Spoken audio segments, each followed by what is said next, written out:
Bom dia, boa tarde, boa noite, minha gente. Está começando mais um episódio do nosso podcast F1 a todo vapor. Eu sou o Luiz Fernando e nós estamos no episódio 202 do nosso podcast. Hoje nós vamos falar tudo o que aconteceu aí na corrida de ontem, o GP da Holanda de 2023 da Fórmula 1, a 14ª etapa do campeonato.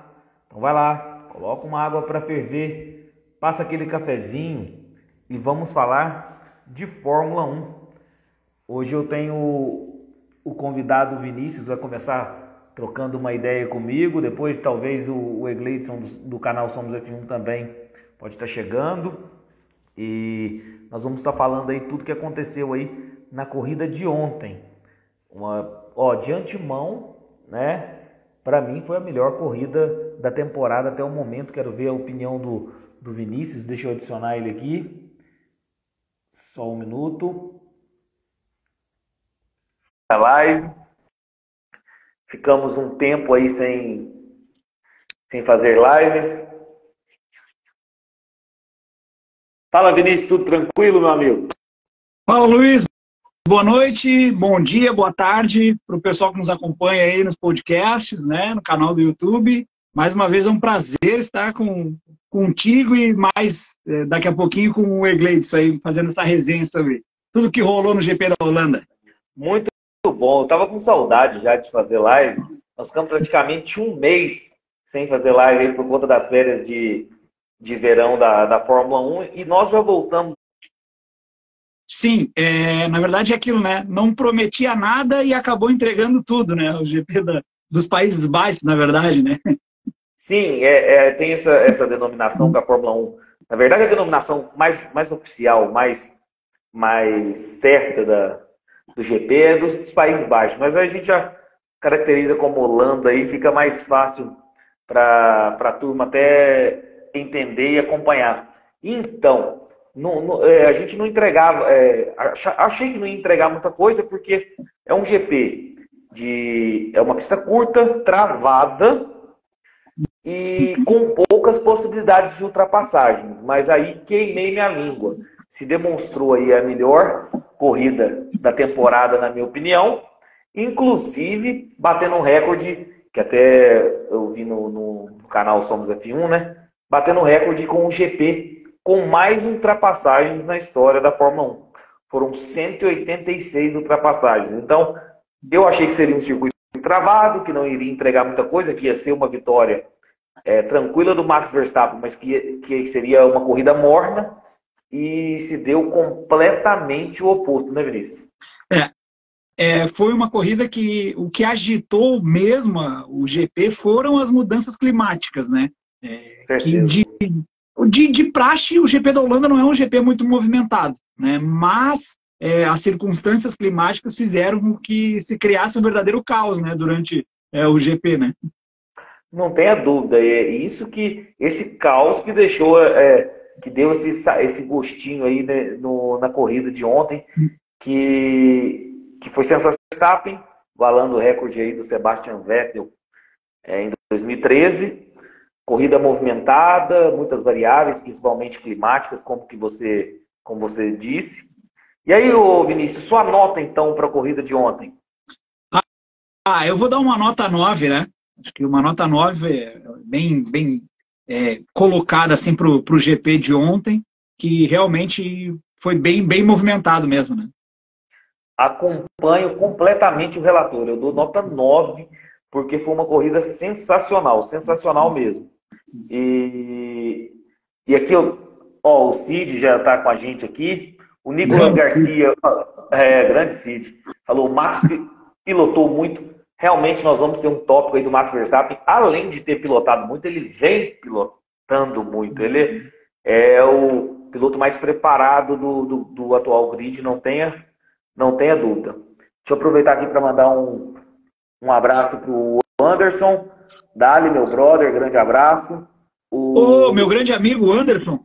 Esse aí tá show de bola. Parceria sempre, parceiraço. E também, aí, o Cid foi um pouquinho mais retraído na nota, deu uma nota 8. A gente manteve aqui a nota 9, você. Ô Vinícius, e aqueles troféus, cara?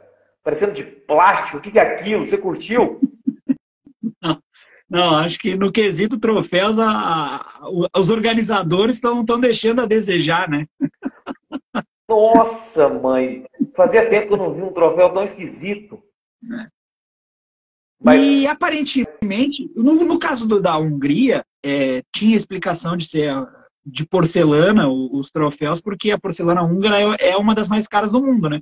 Mas esse da Holanda realmente não teve uma explicação do porquê que foram feitos dessa maneira, assim, né? E realmente ficou feio, né? Aqueles troféus. como você disse, a questão da Hungria tem a questão da porcelana, que é a mais famosa do mundo, então tem uma questão cultural que envolve todo o troféu, mas nesse ficou bem paia, ficou bem feio mesmo.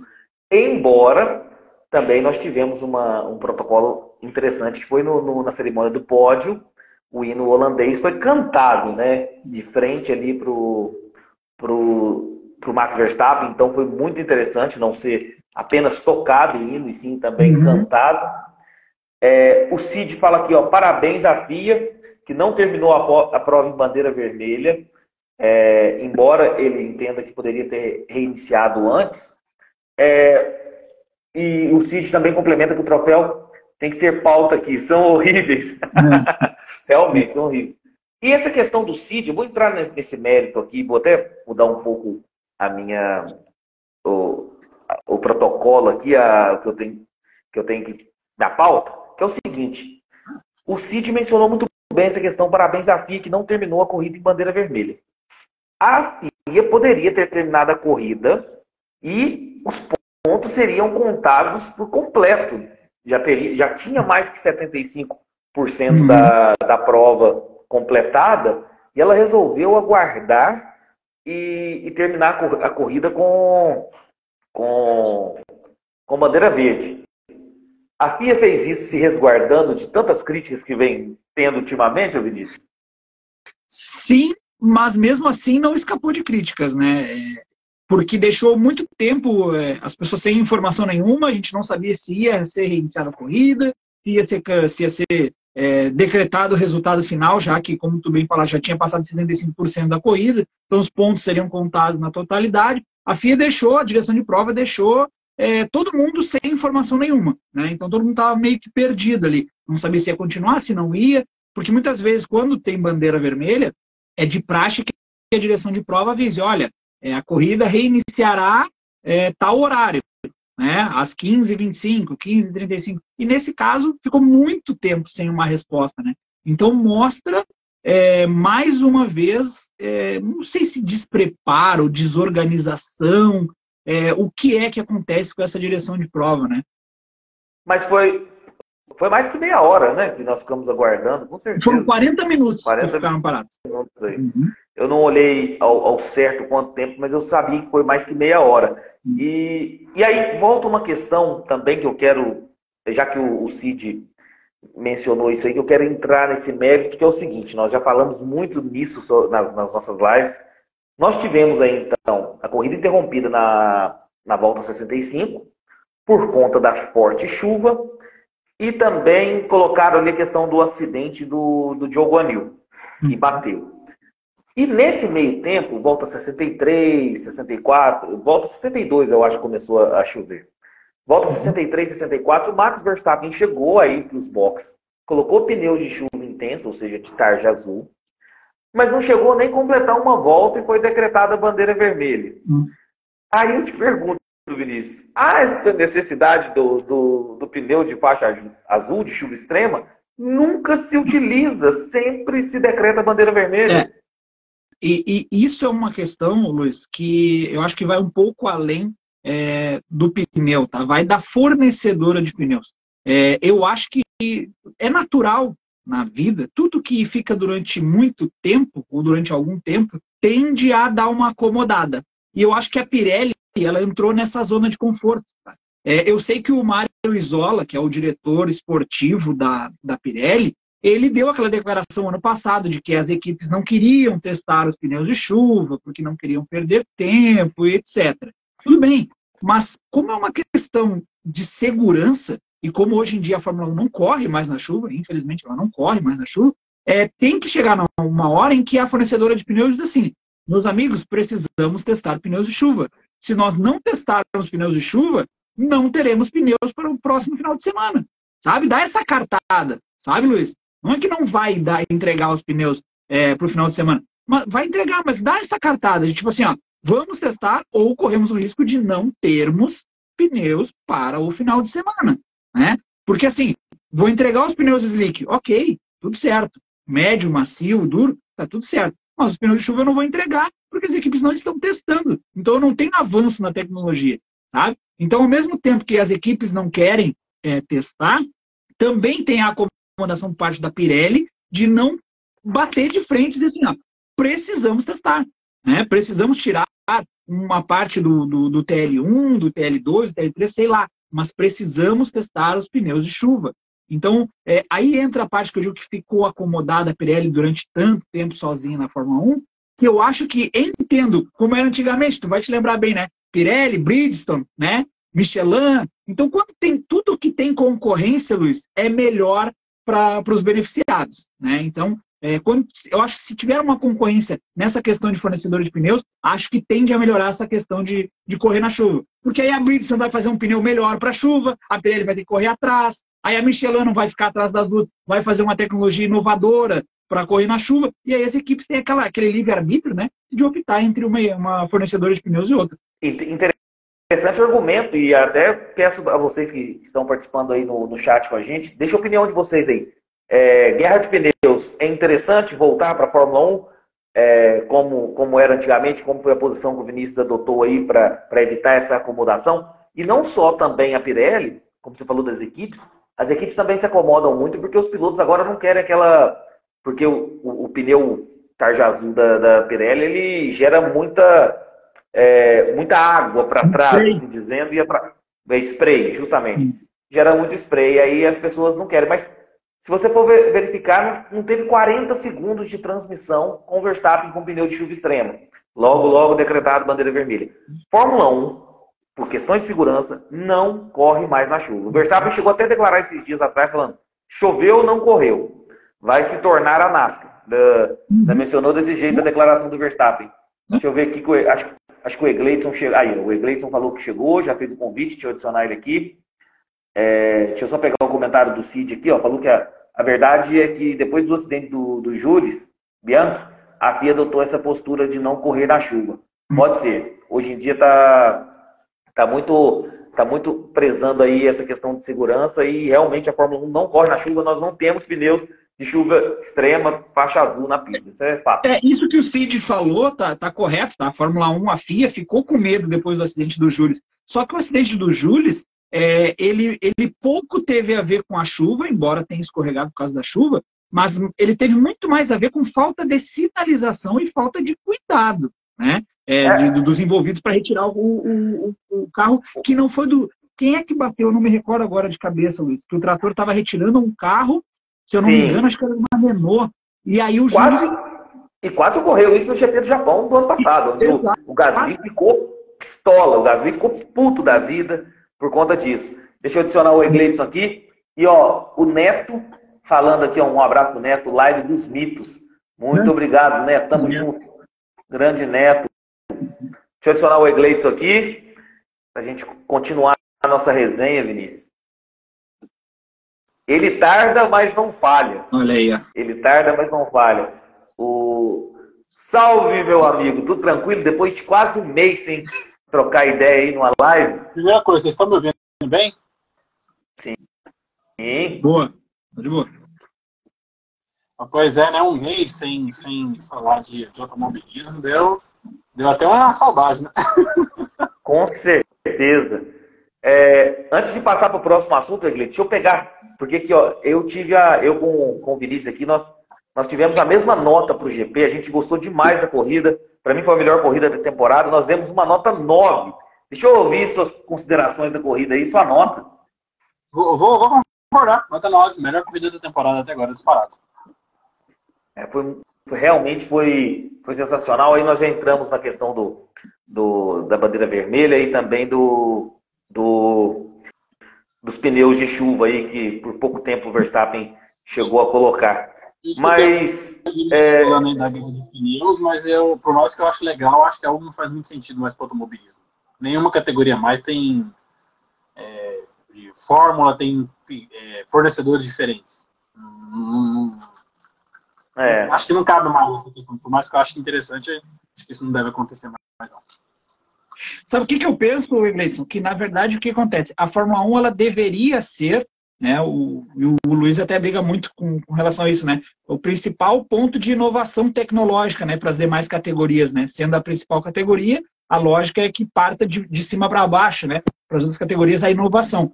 Mas tu frisa muito bem, Gleison, que hoje a Fórmula 1 não é mais esse polo de inovação tecnológica, né? E eu acho que entendo essa briga de fornecedores de pneus, força essa inovação, sabe? Que nem a gente estava falando. A Pirelli vai correr atrás da Michelin, que não vai querer ficar atrás da Bridgestone. Eu acho que isso faz com que a gente tenha uma inovação, se não tão grande, mas que tenha uma inovação nessa questão de pneus, sabe?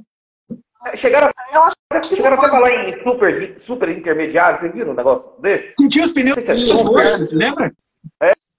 Tinha ultras macio, super macio e tal. Mas isso aí está sendo cogitado para 2024. Esse super intermediário. Sabe o que eu acho? Eu acho que, na verdade, a FIA deveria se manifestar da seguinte forma. Ó, galera, nós prezamos, a gente preza primeiramente em tudo por segurança. Choveu, nós não vamos correr. É mais bonito porque aí a Pirelli corta o pneu de chuva extrema, a gente já sabe que não vai ter corrida, porque aí a gente fica nessa questão, aí discute, aí volta do passado, tem nostalgia, que a turma corria na chuva, a gente não se corre mais. Então, se a gente tiver, e acho que os maiores problemas da FIA é justamente isso, a gente não ter uma regra clara e objetiva para todos os casos. Por isso que essas interpretações geram muitas polêmicas aí em relação à FIA. Vai lá! Ai, meu Deus! Ele passou a camisa do Grêmio aí só para me humilhar, porque o Grêmio venceu o meu Cruzeiro ontem, deu uma surra. Mas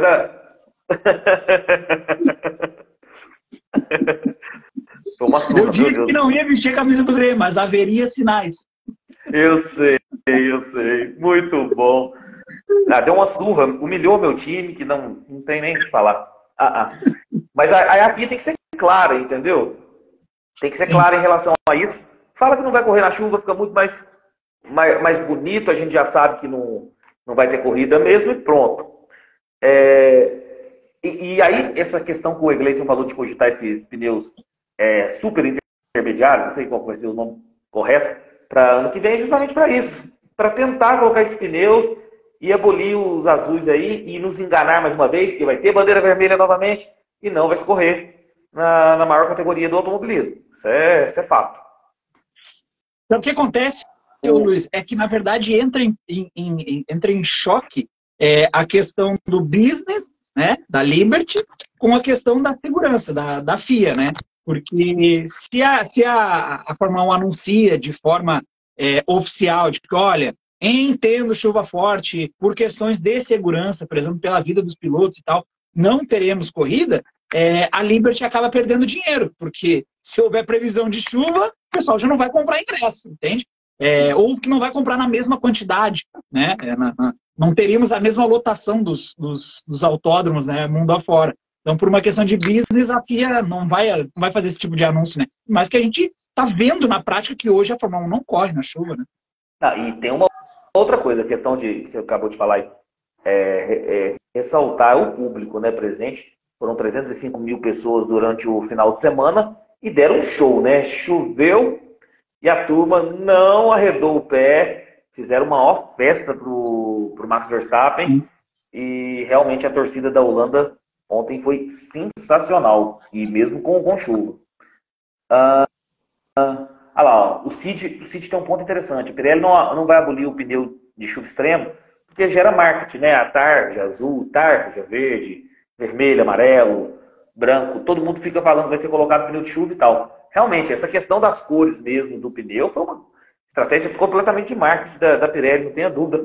Pode ser isso também, a gente não sabe o que está nas entrelinhas desse contrato da fornecedora de pneus com a Fórmula 1. Mandar um abraço para a mochila, o Gleison. Grande F1 na mochila com a gente aí. O nosso o maluco que viaja o mundo ali contando sobre Fórmula 1. Ó, ele acabou de falar aqui que a vibe da Holanda é fera. A gente chamar esse corno um ano para participar dessa live aqui, mas ele só desvia. Olha, fique à vontade, Erlon. Estamos aí à disposição, viu? Quiser participar com a gente, aí a gente troca essa resenha aí. Todo já responde para nós em qual parte do mundo ele tá aí, né? Ah, é verdade. O fuso horário aí. O fuso horário. Mas, Erlon, você é bem-vindo sempre aqui, viu? A gente sempre faz live pós-GP. Aí você vem pra resenha um dia aí com a gente aí, tá bom? Olha, o Vinícius e o Gleison, eu queria entrar num assunto agora, que a gente vai avaliar, quero a opinião de vocês. Vocês avaliam a estreia do Liam Lawson, que entrou no lugar do Daniel Ricciardo, já foi confirmado aí pro GP da Itália, desse final de semana também. Deixa eu só contextualizar para quem não acompanhou. No TL2, na sexta-feira, o Piastri bateu na barreira de pneus, se eu não me engano, na curva 3 ou 4, e o Daniel Ricciardo, vindo numa volta rápida, viu que poderia bater no Piastri, jogou seu carro na barreira de pneus, só que ele não conseguiu tirar a mão do volante, fraturou a mão, precisou passar por uma cirurgia com o mesmo médico aí do Lance Stroll, que teve que fazer isso no início da temporada. E às pressas, a AlphaTauri chamou o Liam Lawson para substituir o Daniel Ricciardo. Agora nós temos confirmação que o GP da Itália também será ele. O Egleison, como você avaliou a estreia do garoto? Fez o dever de casa, o Liam Lawson, porque ele fez um TL, né? Teve um errinho ali, a primeira vez que ele foi para um carro de Fórmula 1 de fato. Fez um quali, acho que ninguém esperava muita coisa da quali, ficou em último ali. Mas fez uma corrida excelente, cometeu pouquíssimos erros, teve uma punição de 10 segundos, mas você não viu o Liam Lawson, a corrida choveu, secou, choveu, secou e choveu de novo. Ele não saiu da pista nenhuma vez, não cometeu nenhum grande erro. Nós vimos Pérez batendo, Hamilton escapando, Leclerc escapando, e o Lawson fez uma corrida segura, arrozinho com feijão. E Monza, que é uma pista mais fácil, ele vai ter a oportunidade aí de mostrar alguma coisa melhor, porque o Nick De Vries te lembra que pegou o carro do Williams em Monza e conseguiu para os pontos no ano passado. Então, nota 7 para a estreia dele, fez o arroz com feijão. E esse moleque é um bom piloto, viu? Bom piloto. E eu acho que o Lawson, talvez, pode arrancar, na verdade, a cabeça do Tsunoda e não do Ricciardo. O Lawson pode ser um peso da balança em relação ao Tsunoda. Ô, Vinícius, pode completar, se você quiser aí, depois eu... Não, eu vou até além, porque hoje, o Cid já adiantou ali o assunto do Pérez, né? Hoje, a Red Bull não tem planejado qual é o piloto que será substituto do Sérgio Pérez ao final de 2024. Ela não tem. Né? Até acho que ela usa mal a AlphaTauri, que é a equipe...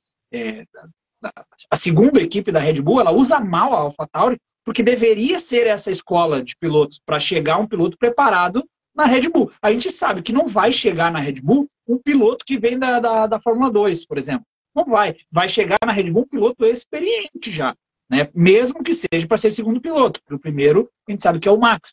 Então, eu acho que o Lawson, essa estreia dele foi muito boa. Eu faço uma analogia com o futebol. Sabe quando você olha que o cara está estreando no seu time uma contratação nova e você diz assim, cara, esse cara sabe bater na bola, sabe? E o Lawson é dessa turma aí. A gente identifica que ele é um bom piloto, sabe? Ele entende do riscado.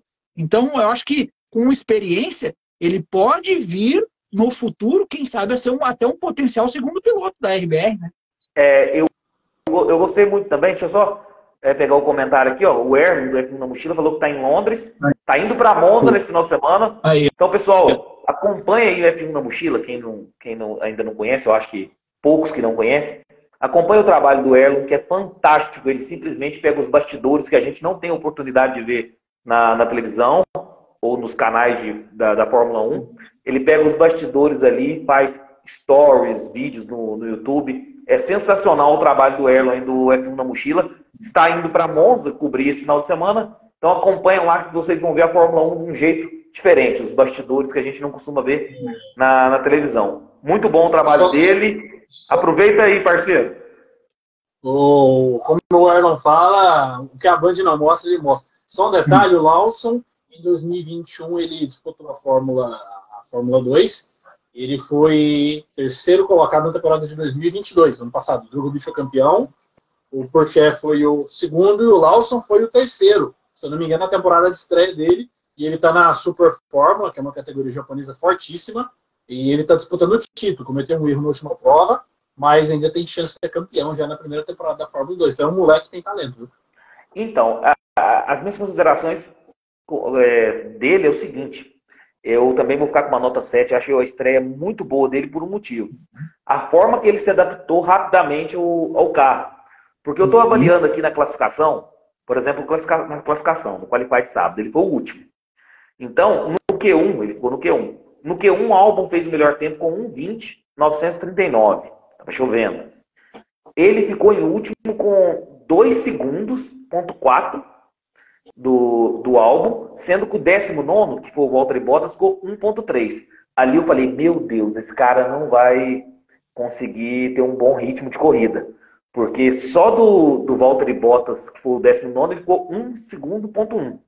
Falei, ele não vai ter bom ritmo. Mas aí na corrida, como o Egleison falou aí, vários fatores, variáveis, clima, possibilidade de bater sempre, seja sozinho, seja num companheiro. E ele foi muito seguro na corrida. Muito seguro. Com todas essas variáveis, mesmo assim ele foi seguro, manteve um ritmo. E ainda digo mais, ele teve a melhor volta do que o Tsunoda. Ele teve eu vou até pegar aqui no site aqui, quer ver? Melhores voltas. A dele, da chuva, com todo esse percalço, ele teve o 12º melhor tempo, Liam Lawson, com 1:14.820, sendo que o Tsunoda teve melhor tempo do Tsunoda, 1:16.253. E o Tsunoda na volta 35 e ele na volta 49. Tudo bem que a pista estava mais emborrachada, estava em melhores condições, mas mesmo assim ele teve o 12º melhor tempo. Então se adaptou muito bem para a corrida e ainda ficou à frente do Tsunoda, mesmo com o Tsunoda tendo a penalidade e tal, de 5 segundos de punição. Mas ele ainda conseguiu ficar à frente do Tsunoda. E lembrando que no início da corrida ele teve uma penalidade de 10 segundos também por impedir o Magnussen ali numa situação. Então, assim, cumprindo penalidade e ainda ficando na frente do companheiro de equipe, tendo o 12º melhor tempo, para quem no Qualify foi o 20º, ele teve uma estreia bem interessante, né? E só aqui na Super Fórmula, o campeonato que ele está disputando ainda, né? Ele é o segundo colocado a 8 pontos do líder. Ou seja, tem chance de ser campeão na Super Fórmula. Excelente. Deixa eu mandar um abraço aí, Luiz. Manda aí. O pessoal que está nos acompanhando. O Daniel Correia aí, o Leonardo Abrantes aí, que são duas feras aí da Fórmula 1, sabem muito. O Egleito já tomou toda a cachaça ali? Os caras acham que eu sou alcoólatra, que eu vi uma base de álcool. É água, cara. É água. Cara, aqui ó, na segunda-feira, análise pós-corrida, rifa de automobilismo falando que o Egleison tá tomando pinga. Deixa eu te falar, se tem um cara que deve mais do que eu que falar de Fórmula 1, esse aqui, ó. Esse, tá vendo? Não, na segunda-feira não, na segunda não é possível. Pagodeirinho ainda, né? Ó, vamos pegar a opinião do Cid aqui. Eu tenho uma outra visão do Lawson. Tomar 10 segundos em uma corrida sem chuva, sem bandeira vermelha, ele teria ficado muito para trás. Quem sabe ele seria chamado para poupar equipamento. Nota 4. Eu não vi dessa forma, não. Achei que foi bem interessante a corrida dele, assim como os meus companheiros aqui. E ele é o melhor para o AlphaTauri? Oi? Cid é um cara muito criterioso. Tá de Red Bull, então.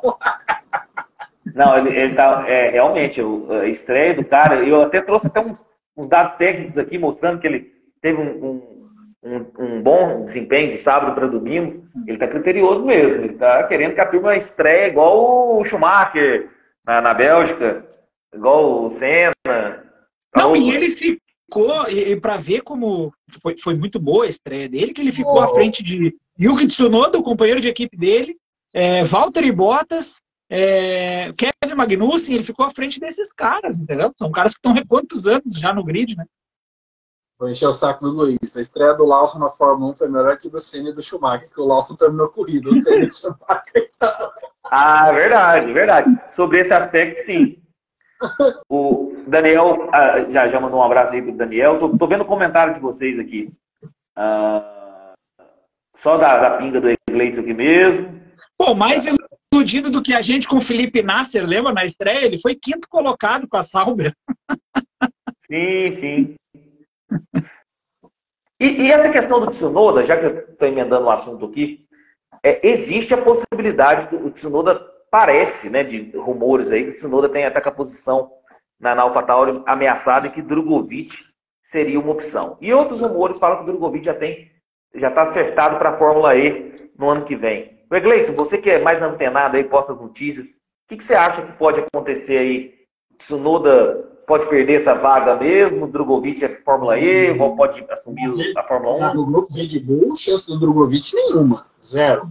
O que se fala, assim, que talvez o Tal Pourchaire, que é o atual líder na Fórmula 2, se eu não me engano, Tal Pourchaire, é piloto da academia da Sauber, né? Do Alfa Romeo. Na verdade, é um piloto da academia da Sauber.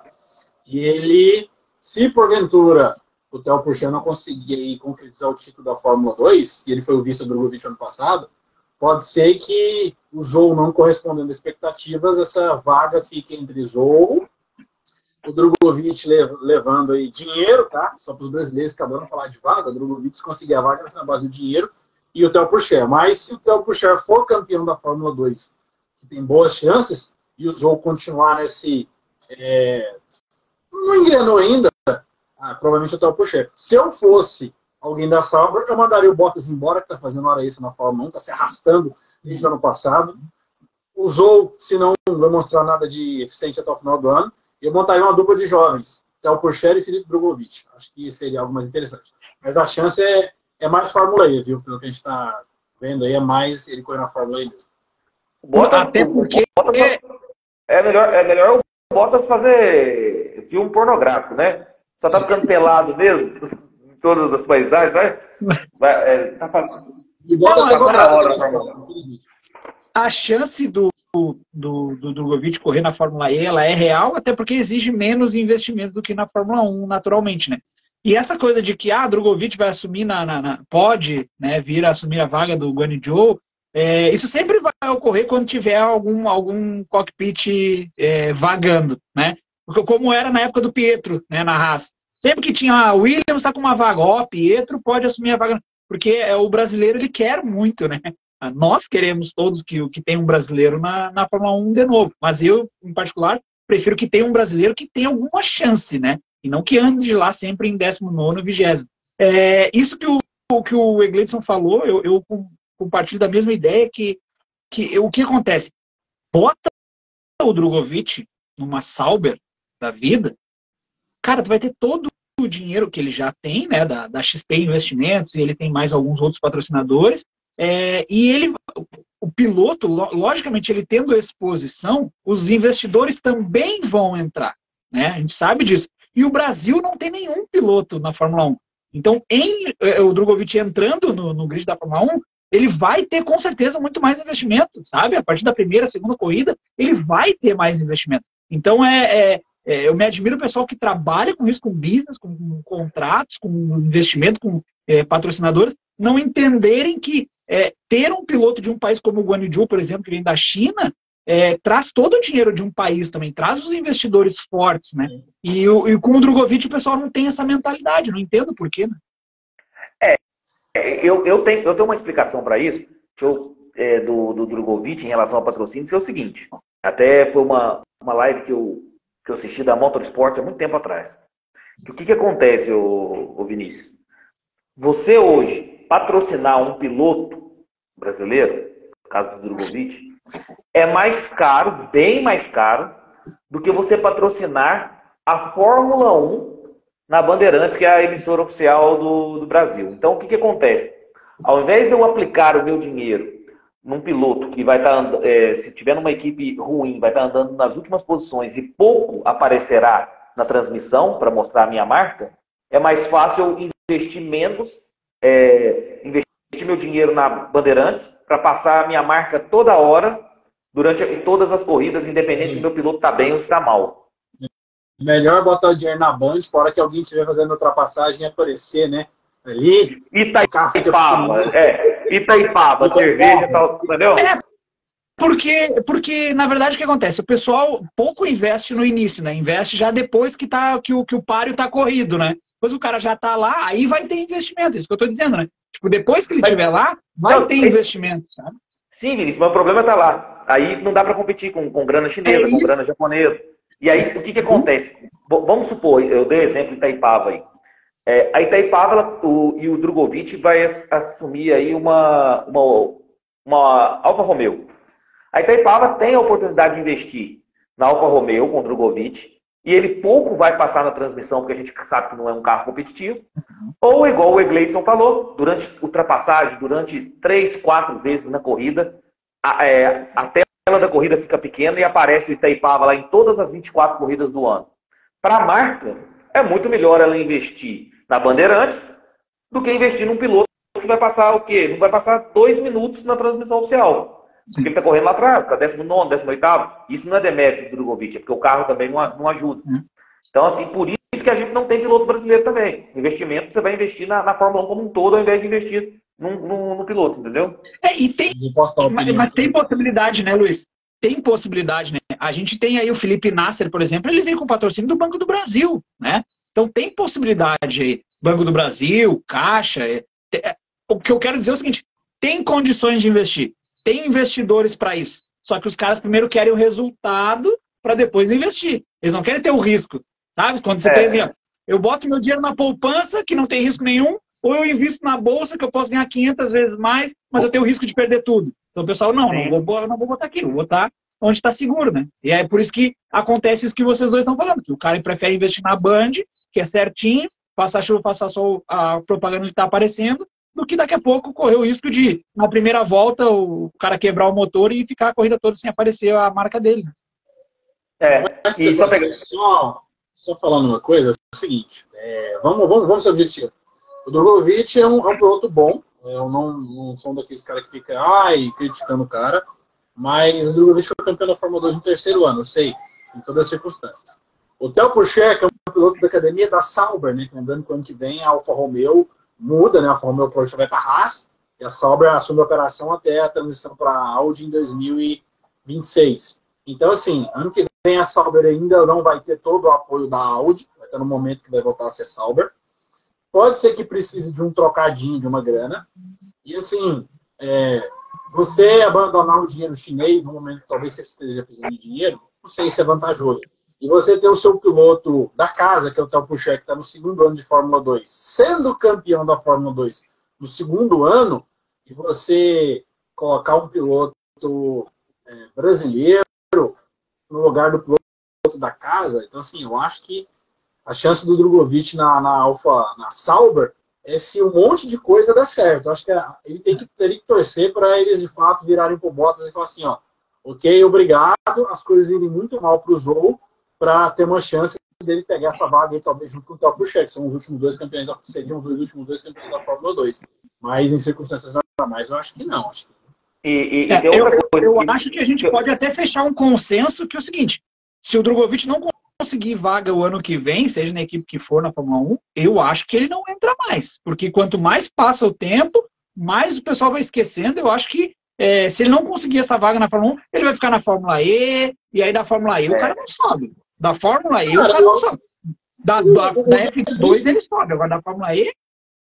Mas o De Vries conseguiu a oportunidade na Fórmula 1. Ele vai ser campeão na Fórmula E. Ele foi campeão e no ano subsequente ele ficou como reserva ali, aparecendo. E apareceu a chance para o Luiz. Eu acho que se o Drogovic conseguir fazer um campeonato bacana na Fórmula E, ser campeão... Mas o De Vries... o Egleidson, igual você falou, é um casamento de fatores. O De Vries só conseguiu essa oportunidade porque teve uma ausência do piloto em Monza no ano passado, ele fez corridaço. E aí o que acontece? Nós teríamos talvez... Campeão da Fórmula 2, campeão da Fórmula E, teve uma chance... Piloto reserva. Isso. Sim. Mas você acredita que... deixa eu te fazer uma pergunta, então. Você acredita que o De Vries teria oportunidade se ele não tivesse a exibição de Monza ano passado? Não, hipótese nenhuma. Então, o que acontece? O Drogovic até teve oportunidade, mas o infeliz do Lance Stroll foi para a corrida de si mesmo. Ele chegou até a fratura no braço, né? Mas foi engraçado, né? Foi a melhor corrida do Lance Stroll agora no campeonato, e é que ele estava lesionado. Então, fica difícil a oportunidade do De Vries só surgiu porque ele fez uma exibição de gala em Monza. E o Drogovic ainda não tem essa oportunidade. E tem um outro fator. Tem um outro brasileiro que chama Gabriel Bortoleto, que esse tem apoio do Alonso, um moleque bom demais, ganhou a Fórmula 3 no primeiro ano. Se o Bortoleto chega na Fórmula 2 no ano que vem e arregaça, tem chance também. O primeiro na fila vai ser ele. Não, ele sem dúvida. Ele já, eu acho que hoje ele já está na frente do Enzo. Tá? Ele tendo, que nem o Iglesias falou, bater na Fórmula 2 e ganhar, ou de repente ficar em vice, segundo lugar, né? Eu acho que ele já tem uma vaga na Fórmula 1. Porque isso que o Iglesias falou faz tempo já que ele é apadrinhado do Alonso, né? E falando em apadrinhado, aí eu faço uma pergunta para vocês. De quem que o De Vries era piloto reserva? De qual equipe? Antes de ingressar. Então tem todo esse fator, entendeu? Um piloto reserva da Mercedes, ele tem muito mais prestígio que um piloto reserva da Williams. Então também tem esse fator. A gente sabe que o circo da Fórmula 1 engloba isso, né? Aparentar ser é mais importante do que ser, às vezes. Só que talvez você tenha um pouco de razão porque, em relação à questão da Fórmula E por conta disso. O De Vries teve essa oportunidade estando como piloto reserva.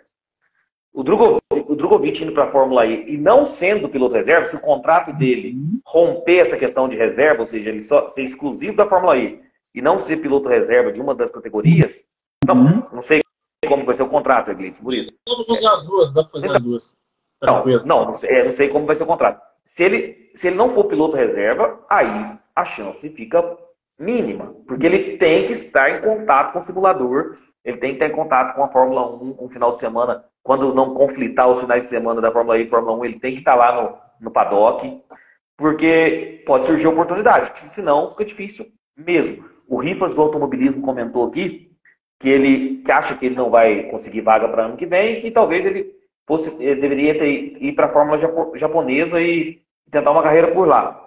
É uma opção. Não é uma ideia, porque é o que o Lawson fez. O Lawson, ele foi o terceiro da Fórmula 2 e foi para a Super Fórmula e está com chance de ser campeão. Então, assim, a Super Fórmula talvez seja até mais forte do que a Fórmula 2 em questão de dificuldade. Uma categoria muito, muito, muito boa. Vamos lá, então. Vamos rapidinho aqui, ó. Sábado, uma pole do Max Verstappen com tempo de 1:10.567. Hamilton com a sua Mercedes, Lance Stroll com a sua Aston Martin ficando fora do Q3. O Hamilton foi atrapalhado pelo Tsunoda aí, que foi punido com 3 posições no grid. E também nós tivemos no Q3 aí mais um acidente do Charles Leclerc. O Leclerc bateu seu carro. Isso aí um resuminho do sábado. Novidade, né? Não é novidade para ninguém. Charles Leclerc abandonou a corrida ou bateu o carro. Corrida com 305 mil pessoas, o recorde lá da Holanda, durante todo o final de semana. E realmente deram um show, principalmente no domingo, com chuva, e mesmo assim eles não arredaram o pé, já falei. A Fórmula 1 está ficando cada dia mais valorizada, esse sistema de marketing dela aí.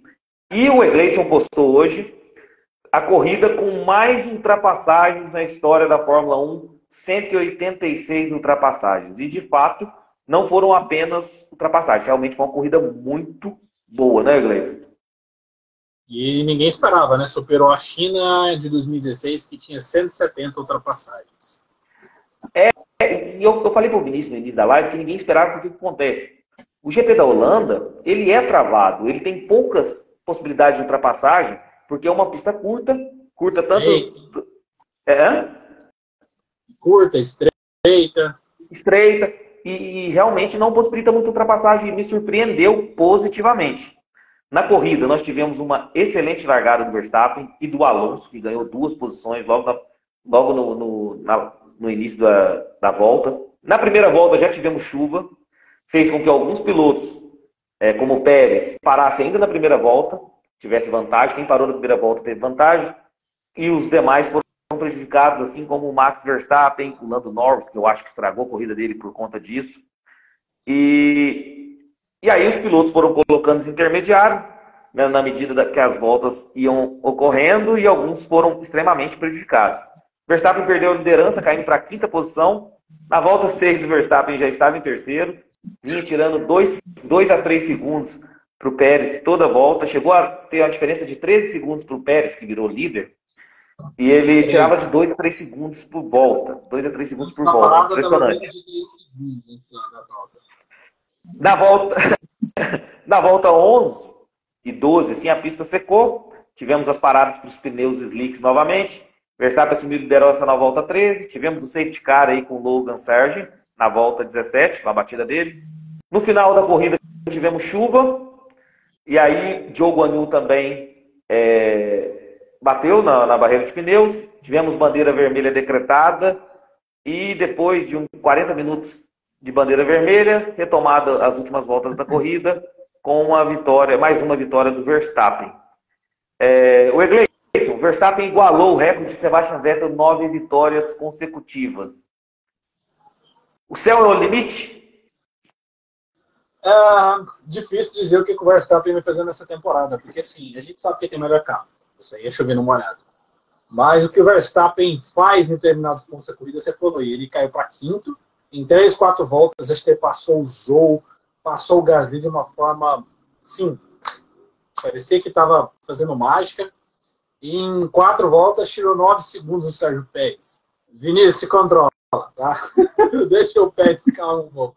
Então, assim, a gente sabe que o Pérez não é nenhum supra-sumo de piloto, cada vez ele vem se mostrando mais fraco mentalmente. Mas o Verstappen, a gente pode colocar, é o carro, etc. Mas é nesses momentos que o grande piloto faz as coisas diferentes. Não tem como. O cara, em 4 voltas, tirar 9 segundos, mostra que o cara é diferente. Não tem que falar. O Verstappen hoje não comete um erro. Alguém lembra o último erro que o Verstappen cometeu? Então, assim, mais uma corrida impecável do cara. Não tem o que dizer. O céu é o limite. E eu acho que ele vai vencer aí mais umas... Eu acho que eu não vence todas, mas eu acho que vai vencer aí fácil. Faltam 9 provas, né, para acabar o campeonato, mas umas 7 ele vence. Eu acho que umas 2 aí vai dar zebra. Não é possível. O Nicolas Garcia colocou que Max foi um gênio na chuva à la Senna. Ô Vinícius, então deixa eu te fazer uma pergunta, Vinícius. Nós vimos aí que, em tese, Max Verstappen e Sérgio Pérez possuem o mesmo carro, que é o melhor equipamento do grid, sem sombra de dúvida. Acho que ninguém discorda que a Red Bull é o melhor carro. Esse fator, Max Verstappen, é o Max Verstappen que é excepcional e fora da curva, e que ele é grande piloto e espetacular, a gente sabe. Mas é ele que é fora da curva, ou o Sérgio Pérez que deixa a desejar, Vinícius? Qual é a sua opinião? Vinícius, respira, Vinícius, respira. Vou dar uma respirada funda aqui, porque, rapaz, às vezes a gente não quer ter razão. Às vezes ter razão não é legal. Não é legal a gente ter razão, sabe? Às vezes assim, puxa, cara, eu avisei, eu falei, mas aí tu diz, cara, não queria estar certo, né? E esse é justamente o caso do Pérez, né? Eu acho que, Luiz, agora o Max, ele nem tá tirando tudo do carro. Ele nem tá precisando pisar tão fundo assim no carro, sabe? A gente viu realmente o que ele consegue extrair do carro em 2021, sabe? Em 2021 a gente viu que ele extraiu do carro além do que o carro poderia, né? Em 2023 ele até teve um começo em que ele deu essa puxada a mais, mas agora ele está em voo de cruzeiro, meu amigo. Sabe? O Max, ele está tranquilo. Então isso, para mim, evidencia ainda mais a diferença entre os dois, porque o Max não está no limite, né? O Egleison até falou, quando surgiu essa bobagem de talvez o Pérez brigar pelo título com o Max, o Egleison usou um termo que eu achei muito legal. Cara, o Max ainda não ativou o modo psicopata. A hora que ele ativar o modo psicopata, meus amigos, ninguém mais enxerga o Max. Só uma questão, não por mim. Todas as lives estão gravadas aí. Vocês podem ver que em momento algum eu falei algo que pudesse colocar o Pérez numa possível disputa pelo título, pelo amor de Deus. Eu vi páginas falando, eu vi várias pessoas falando isso, mas em momento algum eu gostei isso. Mas pode continuar. E nas lives aqui teve gente falou assim, que vocês são puxa saco do Max. Não, gente, é o óbvio. É o óbvio. Ou a gente é muito lúcido, ou a gente é muito louco. Eu gostei que o Iglesias falou assim, cara, mas então o Pérez é pior do que a gente imagina. É pior do que a gente imagina. Porque é isso, se a gente parar para analisar, não tem o porquê, e o Max não está tirando do carro tudo que o carro pode, né? E pior ainda, além do que o carro pode. Ele não está precisando fazer isso. Ele não precisa forçar motor, ele não precisa forçar nada do carro, porque ele está em voo de cruzeiro, né? Teve ali, esqueci agora o GP que foi, não foi na Hungria, que ele disse assim, quase passei por cima da zebra, quase que eu bati no muro, né? Então, tipo assim, ele tá ganhando, que nem foi a corrida agora passada, como que tá o segundo colocado? Quem que é, sabe? Tipo, ele tá tranquilo. Então, isso evidencia para mim que o Max não tá no potencial máximo dele e o Pérez está. O Pérez está. E aí a gente vê essa discrepância. E aí na chuva, é isso que o Egleison bem falou, na chuva é que a gente vê a diferença de pilotos. Na chuva a gente consegue perceber, sabe? E aí ficou gritante. Do Max de 13 segundos atrás para 7 segundos na frente do Pérez em questão de 6, 7 voltas. Vinícius, não precisa ser benevolente não. Na chuva não, no seco também, lá em Miami, acho que o Verstappen caiu, sei lá para qual posição. Segundo e... pelo amor de Deus. Ali foi o gol de misericórdia, né? Ali foi quando o Verstappen falou, peraí, deixa eu mostrar uma coisa para esse cidadão. E só complementando o que o Vinícius falou, não é pegar no pé do Pérez. A gente sabe que o Pérez é um piloto horroroso. O Pérez não está ao nível desse carro, nem perto. Esse é o X da questão. O Pérez se classificou em sétimo, o Verstappen foi pole. O Pérez se classificou atrás de Aston Martin, Williams, Mercedes e Ferrari. Ele se classificou em sétimo. Na corrida, ele se aproveitou da estratégia, porque ele parou primeiro, ele foi beneficiado, pegou a primeira posição com 13 segundos de vantagem. Essa distância foi pulverizada. Ou seja, na primeira parada ele foi beneficiado, na segunda foi a vez do Max, né, que estava com ritmo muito melhor. Ficou no rádio reclamando, chorando, porque que parou o Max primeiro e não ele. Ok. Aí ele começou a chover, ele errou sozinho, ele bateu, ele estragou o carro, deu sorte que teve uma bandeira vermelha, porque não teria condições de continuar aquela corrida. Na hora de entrar nos boxes, ele bateu o carro na entrada dos boxes. Na hora de descontar a volta sozinho, que todos os pilotos fizeram aquela volta a mais, ele ultrapassou o limite de velocidade, tomou 5 segundos e perdeu o pódio. Eu não preciso falar mais nada. Pronto. E a Jordana Alvarenga menciona aqui, essa disputa acho que só existiu na cabeça do Pérez. Realmente, não tem nem que se comparar. O Max já fez isso no seco, em Miami, fez agora na chuva. E outra coisa, como a gente está falando de céu limite, o Max, ano passado aquele recorde de 15 vitórias numa temporada. Esse ano ele está caminhando para um recorde que só o Schumacher tem, que é 100% de pódios, que foi em 2002 o Schumacher, 17 corridas, 17 pódios, ele está com 13 corridas e 13 pódios. O Verstappen igualou agora 9 vitórias consecutivas, que é o recorde do Sebastian Vettel. Essa estratégia que a Red Bull errou com ele, parando o Pérez primeiro e não ele, ele deu a volta por cima, coisa que a McLaren não conseguiu. Tamanha é a qualidade do carro, tamanha é a qualidade do piloto. O Norris não conseguiu se reerguer como o Verstappen conseguiu. Então, ele teve o erro da estratégia ali, mesmo assim, ele escalou o pelotão, tirou essa diferença fácil. E o Verstappen é um dos caras que já está aí como lendas do automobilismo, já como um dos melhores aí de todos os tempos. O Egleison falou que dessas 9 que faltam, o Verstappen pode ganhar 7. Se ele ganha essas 7, meu amigo, ele simplesmente fica com 53 vitórias, o mesmo número de vitórias do Sebastian Vettel na Fórmula 1, e ultrapassa 51 vitórias do Alan Prost. E aí, à frente dele, apenas Michael Schumacher e Lewis Hamilton. Então, assim... Aos 26 anos. Aos 26 anos. O que assusta muito. Então, todos os méritos aí para o Max Verstappen em relação ao Sérgio Pérez. Ele foi um P7 na classificação, que já é horroroso. Conseguiu perder um pódio, como o Egleison. O Egleison descreveu perfeitamente a corrida do Sérgio Pérez. Então, a gente já dá para ver a diferença do Max Verstappen e do Sérgio Pérez. Eu acho que não precisa nem falar muito mais sobre o Sérgio Pérez, né, Vinícius? E é inadmissível, o Egleito lembrou muito bem, cara, é inadmissível que uma Williams esteja à frente de uma RBR num qualifying. Aí você pode dizer assim, mas a Williams melhorou bastante, o upgrade, melhoraram, né, o carro e tal, as atualizações, mas, cara, não existe um mundo, hoje, no presente, não existe um mundo em que uma Williams ande à frente de uma Red Bull. Não existe. Em condições normais, não existe. E o Pérez consegue mais uma façanha, né? Que é ficar atrás de uma Williams, né? Sobre o Max aqui, ó, pegando os comentários, o Nicolas Garcia falou que ele é um gênio, mesmo de soft. Ele controla muito bem o carro, viu muito, lembra muito Senna na pilotagem, também acho. O Daniel, ele bateu 2 vezes, tomou punição, se lascou sozinho. O Iglesias já tinha mencionado sobre o Sérgio Pérez.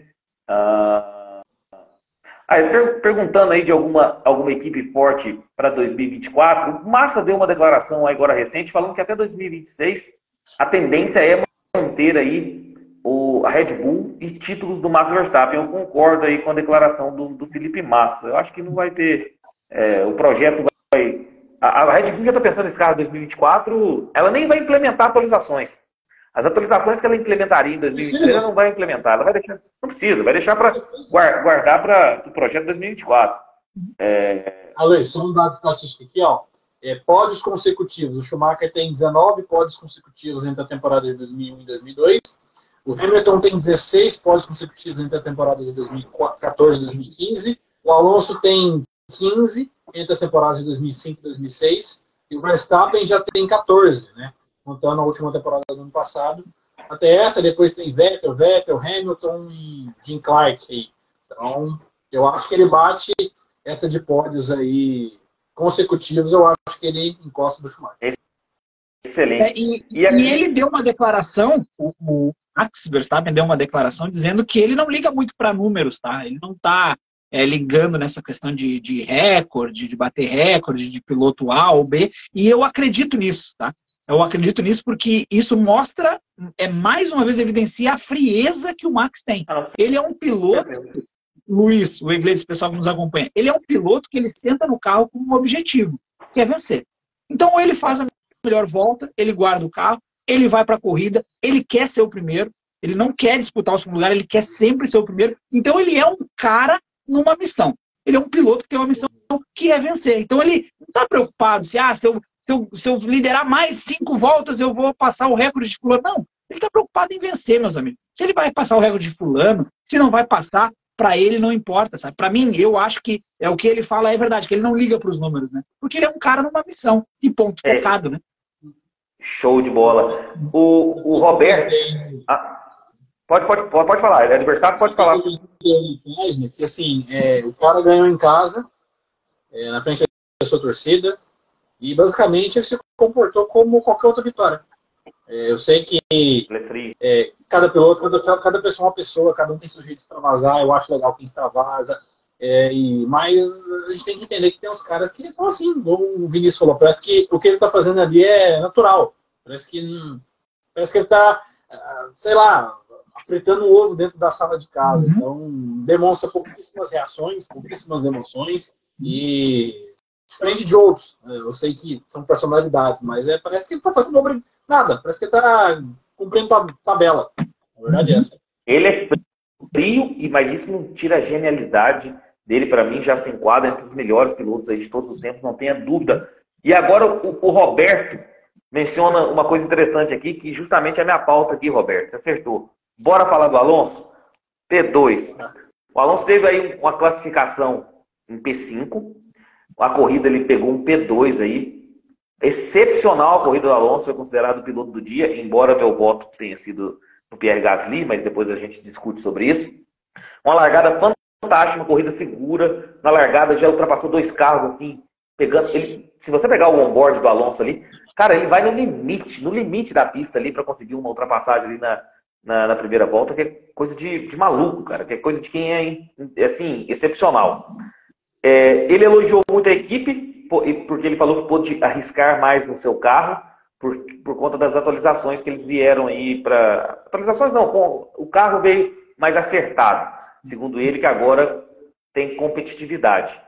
E E depois da bandeira vermelha, ele chegou até dar um aperto ali no Max Verstappen, algumas 3, 4 voltas, 3 voltas ali, ele tentou apertar o Max Verstappen ali, quem sabe garantir a vitória, mas realmente não conseguiu. E depois eu tenho até uma crítica para fazer com vocês em relação a pós-bandeira vermelha aí. Mas Alonso, piloto do dia, corridaça dele, né, Wesley? Vinho, né? O velho é como um vinho. E Aston Martin, né, eu até falei, pessoal, Aston Martin já acabou. Eu falei, calma, gente, essa temporada está muito de altos e baixos. E a Aston Martin foi a segunda força na corrida, em ritmo, né? O Alonso foi o segundo piloto com o maior ritmo, né, um gap médio ali. E voltou ao pódio, desde o Canadá, que não ia para o pódio, o Alonso. Fez uma corrida sensacional, como você falou, fez uma ultrapassagem na largada, passou o Albon, depois passou o Russell ali na curva 3 por dentro, ultrapassagem linda. Depois passou o Norris, né, quando a pista estava molhando, ele passou o Norris, ou seja, na primeira volta ele já era o terceiro colocado, e fez uma corrida dentro do limite que dava com a Aston Martin. Né? Alonso não tem que falar, piloto sensacional, e voltou, né? Voltou a ter um carro bom. Vamos ver se a Aston Martin consegue manter. Mas a pista casa bem com o estilo do carro da Aston Martin. Uma pista muito rápida, não tem muitas retas. Mas o Alonso é sensacional. A idade dele, 42 anos, tá impecável. Mostra que tem mostra que tem muita lenha para queimar, né? O Alonso, né? 42 anos. Só uma coisa, né? Eu sei que a idade, sim, ela atrapalha os pilotos. No carro, o Alonso, para mim, não é igual ao Alonso de 2012 e 2013. Não é tão rápido quanto. Mas ele ainda continua muito rápido. E a gente vendo pilotos com idade já avançada, como o Alonso guiando muito, o próprio Hamilton, que vai fazer 40 anos, guiando pra caramba ainda nessa temporada. E eu vou pegar um exemplo da Fórmula Indy, que eu gosto muito, que é um cara chamado Scott Dixon, que tem 43 anos, venceu 2 corridas consecutivas, ou seja, mostra que esses velhotes mostram que os novinhos, para chegar no nível, ainda vão ter que suar bastante, muito. Guardadas as devidas proporções, campeão da Stock Car do ano passado foi o Rubinho Barrichello com 50, né? Exatamente. E isso que o Egleidson falou, na verdade, evidencia a diferença de pilotos no grid, né? Hoje o grid ele está muito mais focado na parte financeira do que propriamente por qualidade dos pilotos, né? A gente sabe que, em tese, a principal categoria do automobilismo deveria ter os melhores pilotos. Não são os melhores pilotos que estão hoje na Fórmula 1. Alguns, sim, como o caso do Max, do Alonso, do Hamilton, né? A gente pode pegar mais uns 2 ou 3. O resto, ele está ali pela questão financeira. Então, isso faz com que o cara que tem um talento pouco acima, ele já se sobressai sobre os demais. Com 30, com 40, com 50 anos, se o Alonso estiver correndo por mais 5 anos, ele vai estar à frente de Magnussen, de Bottas, de Guan Yu Zhou, sabe? Então, essa ruindade, entre aspas, do grid, ou essa queda de qualidade do grid, visando muito mais o lado financeiro, faz com que caras como o Alonso, com 42 anos, continuem se sobressaindo sobre caras que estão aí com 25, 30 anos, mas que não têm qualidade. Os caras podem ficar 10, 15 anos no grid, que eles vão ser isso aí. Magnussen vai ser isso aí, sabe? Então, essa queda de qualidade faz com que a gente tenha essa discrepância, né? Um piloto de 42 anos dando um laço, como a gente diz aqui no Rio Grande do Sul, né? Dando um banho nos demais, né? Aí eu te falo, é melhor ficar com o Alonso, com o Hamilton aí, passando os 40, que os caras vão entregar desempenho muito melhores em termos de mídia do que esses pilotos aí. Então, deixa os velhinhos correr, até enquanto eles derem conta. É isso. Boa. É isso. E o Alonso, deixa eu pegar o Mundial de Pilotos rapidinho, o Alonso está só 33 pontos atrás do Sérgio Pérez, que é o segundo colocado. Né? Então, 33 pontos é muito pouco. O Hamilton está 45 pontos só atrás do Sérgio Pérez. Então, é muito pouco. Sabe? O muito pouco. Já está secando o Pérez para terminar em quinto. Eu falei, né, meu? Falei. Ele dá sorte que o carro ainda garante algumas coisinhas pro Sérgio Pérez. Porque o Alonso tem que dar 110% para conseguir essa pontuação. O Hamilton tem que dar 110% para conseguir essa pontuação. o Pérez dá 20% ali, 30% e consegue essa pontuação. Então, é uma luta um pouco desleal. Tanto que ele existe comemorou muito, né, Luiz? O Alonso comemorou muito aquele segundo lugar, porque ele sabe o custo que é para ele, Alonso, e para a equipe chegar numa posição dessa, sabe? Sim. Então ele comemorou, e aquela comemoração realmente, pessoal, ao ver alguns comentários na internet de o Alonso está jogando para a torcida, não, ele realmente comemorou aquele segundo lugar, né? Porque ele sabe o quanto custa para ele e para a equipe, né? O Danilo fez uma pergunta interessante aqui, ó, que eu vou responder. Galera, por que a FIA não deixou a relargada ser parada? Na verdade, Danilo, na verdade, eu não sei por que a FIA deu bandeira vermelha para começar. Então, ou seja, é tudo questão de segurança, choveu, não pode, etc e tal. Nós tivemos uma corrida aí que terminou em safety car, a Itália, ano passado. Então, assim, nós tivemos a Itália terminando em safety car. Qualquer chuva hoje é bandeira vermelha mesmo. Relargada, com condições de clima de tempo chuvoso, com pista molhada, sem chance.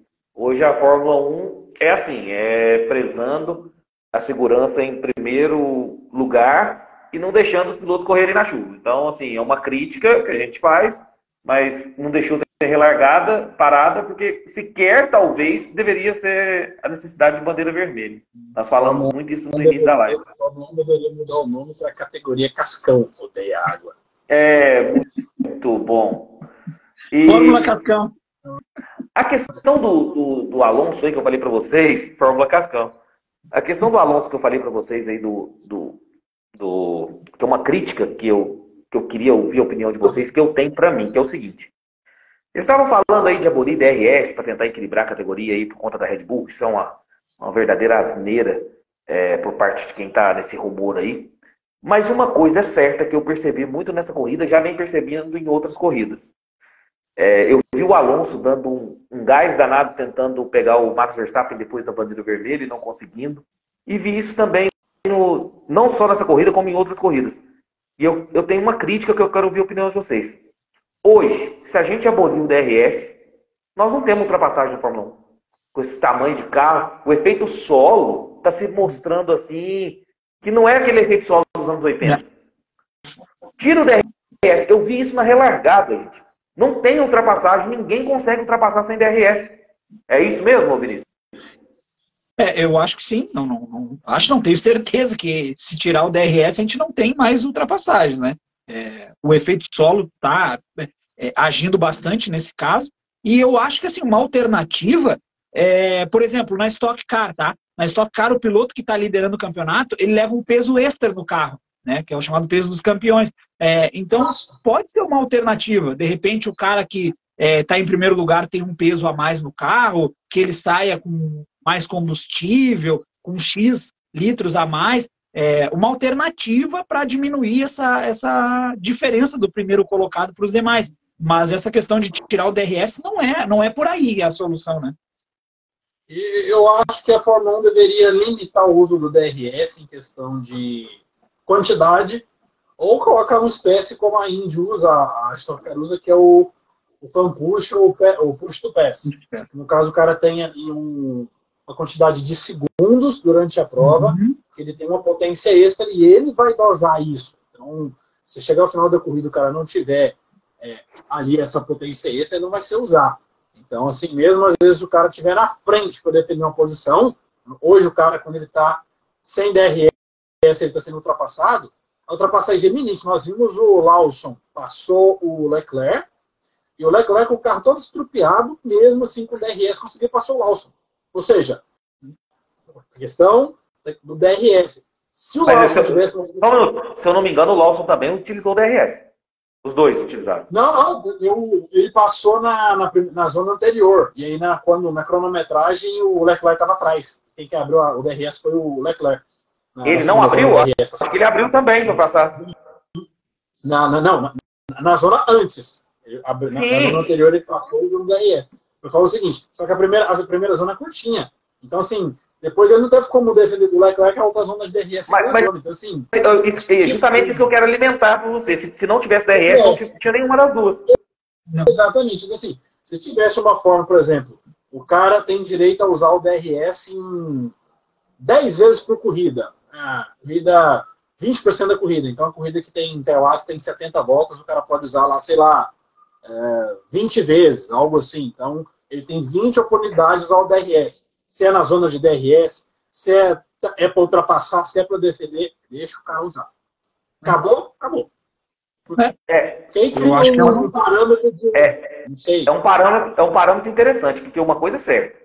Isso eu percebi muito nessa corrida, principalmente depois da bandeira vermelha. Sem DRS não se ultrapassa na Fórmula 1. Não se ultrapassa.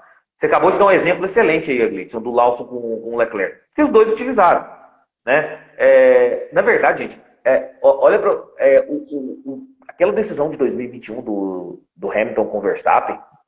O Hamilton certamente facilitou a ultrapassagem do Verstappen ali para tentar pegar o DRS, que era a última alternativa que ele tinha. E assim, é impressionante o tanto que o DRS é artificial. Aí a gente fica muito pela narração do Sérgio Maurício, mas naquela corrida de 2021 o Hamilton não abriu o DRS. Não o quê? Naquela volta lá, é porque o Sérgio Maurício fala, Hamilton abre o DRS. Ele não usou o DRS naquela volta. Sabia disso? Certeza. Absoluto. Eu achei que ele tinha favorecido ali. Tanto é que ele nem tentou resistir à ultrapassagem para utilizar justamente naquela reta de Abu Dhabi ali. Eu também, depois de muito tempo que eu fui vendo aquilo, eu falei, cara, mas o Hamilton não abriu o DRS. Quando ultrapassou o Verstappen em 2020 sem DRS? Verdade. Como era a bandeira vermelha, esperariam as 3 voltas para poder tem fundamento, é verdade. Não, e teve uma corrida em 2021, que eu não me lembro qual era, sei que ela terminou à noite. E ficou justamente isso. O Max ultrapassava o Hamilton no ponto que podia abrir a asa, daí o Hamilton não ultrapassava o Max antes de ter o ponto de detecção do DRS. Daí quando abria a asa, o Hamilton passava. E assim ficou umas 3, 4 voltas, os dois trocando. Eu não sei se foi o Bahrein ou a Arábia Saudita do ano passado, o Leclerc com o Verstappen ficaram brincando disso também. As duas provas. O Leclerc e o Verstappen ficavam brincando de abrir DRS, passar o outro. Por que teve aquela batida do Hamilton com o Verstappen na Arábia Saudita em 2021? Porque o Verstappen quis devolver a posição antes da zona de DRS, o Hamilton ficou ali, vai, não vai. O break test. Depois eles bateram, né? O Max reduziu a velocidade e o Hamilton bateu na traseira do Max, né? O famoso break test. Não vou passar aí não, ele ficou, não. Isso. Aqui eu não vou. Então, ou seja, concluímos, vocês têm o mesmo raciocínio que eu. Sem o DRS não existe ultrapassagem na Fórmula 1. Agora, esses parâmetros que o Gleison deu aí, inclusive do push to pass, do Stock Car, tem que regulamentar algo. Seria interessante mesmo para a categoria, porque está muito artificial. Só se botar os motores V12. Botar o V12 aí... Não volta mais, né? Sustentabilidade, a Fórmula 1 do jeito que está aí, nunca mais. Quem viu, viu. Quem não viu, já era. Se eu só pegar aqui o rifle de automobilismo do qual o Alonso sempre faz largada kamikaze com muita eficiência, realmente. Deixa eu ver aqui, elogiaram muito o Alonso aqui quando a gente estava falando, a gente vai passar para o Gasly agora. Deixa o Leonardo Marques Abrantes aí, a nossa enciclopédia da Fórmula 1. Deixa os veteranos na pista, ainda tem lenha para queimar. E vamos falar então do Gasly. Para mim foi o piloto do dia. Ele teve uma classificação P12 e a corrida um P3, aí, um pódio herdado pela punição do Sérgio Pérez. Pode falar, Gleison? Só para você ver a cagada que a Mercedes fez na estratégia do Hamilton e do Russell. Porque o Hamilton largou em 12º. A Mercedes demorou 4 voltas para colocar o pneu intermediário no Hamilton. E o Hamilton provavelmente poderia ter pego esse pódio. Esse P3 seria do Hamilton, certeza que a Mercedes tinha mais ritmo de corrida. Bom, inclusive o Toto Wolff já inclusive, fez a meia-culpa aí, já disse que errou. Mas o Gasly não tem nada com isso, conseguiu aí um pódio. Ele deu uma declaração falando que o negócio dele era estar mantendo ali não os 5 segundos que ele tinha para o Sérgio Pérez, que ele sabia da punição do Sérgio Pérez. Uma punição besta, como o Gleison já comentou. E aí ele conseguiu aí um pódio, mas uma corrida muito segura do Gasly, um P3 que eu não imaginava, e subiu no pódio. Então, pelas circunstâncias, até votei nele como piloto do dia. Então, caiu aí no colo caiu no colo do Gasly esse pódio aí. E a corridaça dele, né, Vinícius? Merecido, né? Merecido pelo que o Gasly fez durante toda a prova. Foi punido, conseguiu se reabilitar durante a prova. Eu acho que esse P3 foi merecidíssimo, né? Realmente. E aí, agora já emendando aqui, o Egleison falou do Lewis Hamilton, teve esse problema aí da estratégia da Mercedes. E fez uma corrida muito segura também. O Hamilton não erra, né, cara? O Hamilton... Você não vê o Hamilton errar na pista. Então, assim, foi uma corridaça também do Hamilton. O Hamilton tem o bumbumzinho virado pra lua, né? Ele deu uma escapada lá, que ele poderia ter ficado preso na caixa de brita. E foi bonitinho, passou, né, certinho. Aí o senhor Pérez vai lá e... Pra você ver como que... Igual, eu achei uma corridaça do Hamilton também. Conseguiu um P6, poderia conseguir no pódio. Mas o que o Vinícius falou aí mais cedo, que a Fórmula 1, em tese, teria que ter os melhores pilotos do mundo, mas alguns são só com dinheiro, então quem é fera se sobressai. Vou dar uma estatística para você aqui em relação ao Hamilton, o Vinícius. Apenas 3 pilotos terminaram todas as corridas dessa temporada na zona de pontuação. Sabe quem são os 3? Tem títulos? Tem títulos? Tem. Só 3 que terminaram a corrida na zona de pontuação, todas as corridas. Todas as 13. Max Verstappen, Lewis Hamilton e Fernando Alonso. Você acha que isso é por acaso? Tá explicado, né? Talento. Né? 7 com 2, 9, mais 3. Tem só 12 títulos ali, só isso. Né? Então tá explicado o porquê, né? Então, assim, tá aí os números mostrando que realmente quem é bom mesmo e não tem o que se falar. Quais são os 3 pilotos que mais foram o Q3? Provavelmente os 3 também.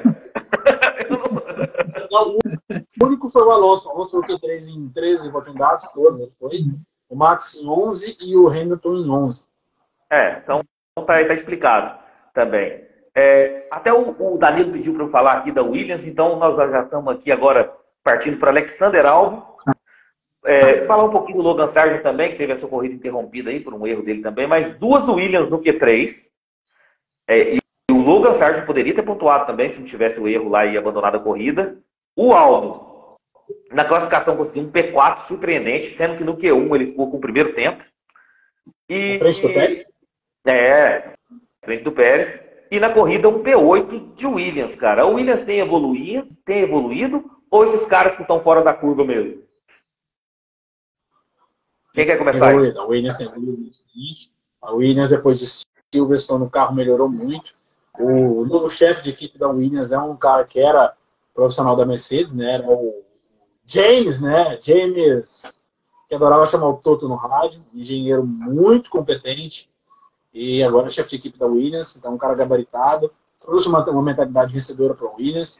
O Albon está fazendo um trabalho excepcional como piloto. A gestão de corrida do Albon, somente de pneus, foi o último a parar, se eu não me engano.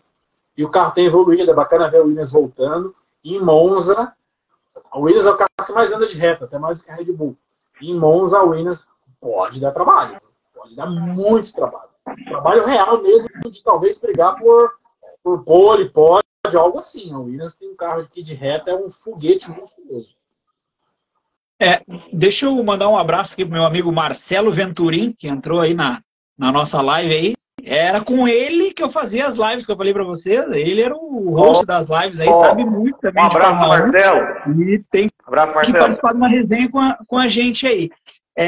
Sobre o álbum da Williams, é o James Vowles, o Iglesias. James Vowles. James. E aí, o que a gente tem que falar do álbum? Deixa eu o que acontece? O álbum, ele conseguiu simplesmente ficar um P4 à frente de uma RBR, ok. Mas além disso, ele conseguiu andar 44 voltas, meus amigos, com pneu macio. Isso é um feito que ele já tinha repetido isso, né? Quando ele parou na última. E andando com ritmo, viu, gente? Porque senão vocês pensam assim, tá andando por andar. Não, com um ritmo satisfatório, com voltas assim consideráveis. Ele estava ali uma média de 2, 3 segundos ali, acho que atrás do Sainz, estava acompanhando o Sainz, bacaninha. E isso demonstra o quê? Em primeiro lugar, demonstra que o Albon, primeiro, falando da Williams, né, que a Williams realmente evoluiu, tá? A Williams evoluiu, a gente consegue perceber isso pelo Albon, e em segundo lugar, mostra que o Albon amadureceu bastante. Eu acho que a gente está vendo quando vocês estavam falando, o Iglesias estava falando, eu até estava pensando o seguinte, o Albon, na verdade, ele é uma versão o George Russell 2.0. A gente está vendo o mesmo filme que a gente viu com o Russell na Williams. Então tá na hora de o Albon conseguir uma vaga numa das equipes grandes. Se vai conseguir ou não, a gente não sabe. Mas eu acho que ele está preparado. Sabe? Eu acho que a palavra para o Albon é essa. Ele está preparado para uma equipe grande. Não de primeiro piloto, logicamente, mas de segundo piloto, né? Eu concordo com com uma foto na classificação, após a classificação que ele está dando entrevista, e o Christian Horner chega e pega na mão, no tapinha no ombro e fala: meu garoto! Cara, eu posso estar enganado porque eu já me enganei algumas vezes aí, enganei com o De Vries. Achava que estava me enganando com o Piastri também, mas parece que não, parece que eu acertei aí na análise. E posso me enganar mais uma vez, mas eu acho que concordo plenamente com o Vinícius. Eu acho que o Albon já merece uma vaga numa equipe grande. Já merece. Cara, realmente é um piloto que tem mostrado seu valor, viu? Cara, a gente está falando aí de um piloto que é bom, teve uns problemas lá na Red Bull, mas ele não foi ruim. Não foi um piloto que foi ruim na Red Bull. E hoje ele tem ligação com a Mercedes, né? A Williams, ele não tem mais contrato com a Red Bull, não é mais faz parte da academia. Está na Williams, que usa o motor Mercedes. O Hamilton está em fim de carreira já, a gente sabe. Então, não sei. Talvez o Toto pode estar aí com uma boa joia na mão para ser um segundo piloto ali, ou ser um cara para andar próximo do Russell. Boa. Jovem. Boa. O Egleison, lembrando, gente, o Egleison é um torcedor da McLaren. E a McLaren vinha bem até esse final aí da primeira metade da temporada, as férias.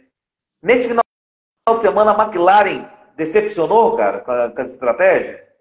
A classificação foi boa, né? Mas a McLaren cometeu o mesmo erro da Mercedes. Acho que seguiram... Para de passar essa camisa do Grêmio de um lado para o outro, pelo amor de Deus. Aqui, ó. Por que você tá passando essa camisa do Grêmio? Tem. Não entendi. São sinais. Sinais. É que tem que passar 3 vezes para um lado, 3 vezes para o outro. A McLaren cometeu o mesmo erro da Mercedes. Errou na estratégia, o Norris terminou muito próximo do Hamilton, acho que foi 0,23, foi menos de 1/10 ali a diferença entre os dois. Andaram próximo a corrida inteira, o ritmo de corrida das duas equipes era bem próximo. Foi erro de estratégia. Se a McLaren tivesse feito a estratégia certinha, provavelmente o Norris teria brigado ali pelo pódio, assim como acho que o Hamilton também teria brigado pelo pódio. Foi falha de estratégia. Porque tinha ritmo. É o que eu falei, né? O Verstappen tem culhão para errar na estratégia. A McLaren e a Mercedes não tem culhão para errar na estratégia. Então, aí acaba prejudicando muito. Porque o Max Verstappen errou claramente na estratégia, mas deu a volta por cima. O Norris pegou um P2 na classificação, excepcional. Na corrida um P7, eu acho que o Norris brigaria em um P2 ou P3 tranquilamente. Teve esse erro aí. E o Piastri, o P8 na classificação, o P9 na corrida. Agora, lamentável a Ferrari, né?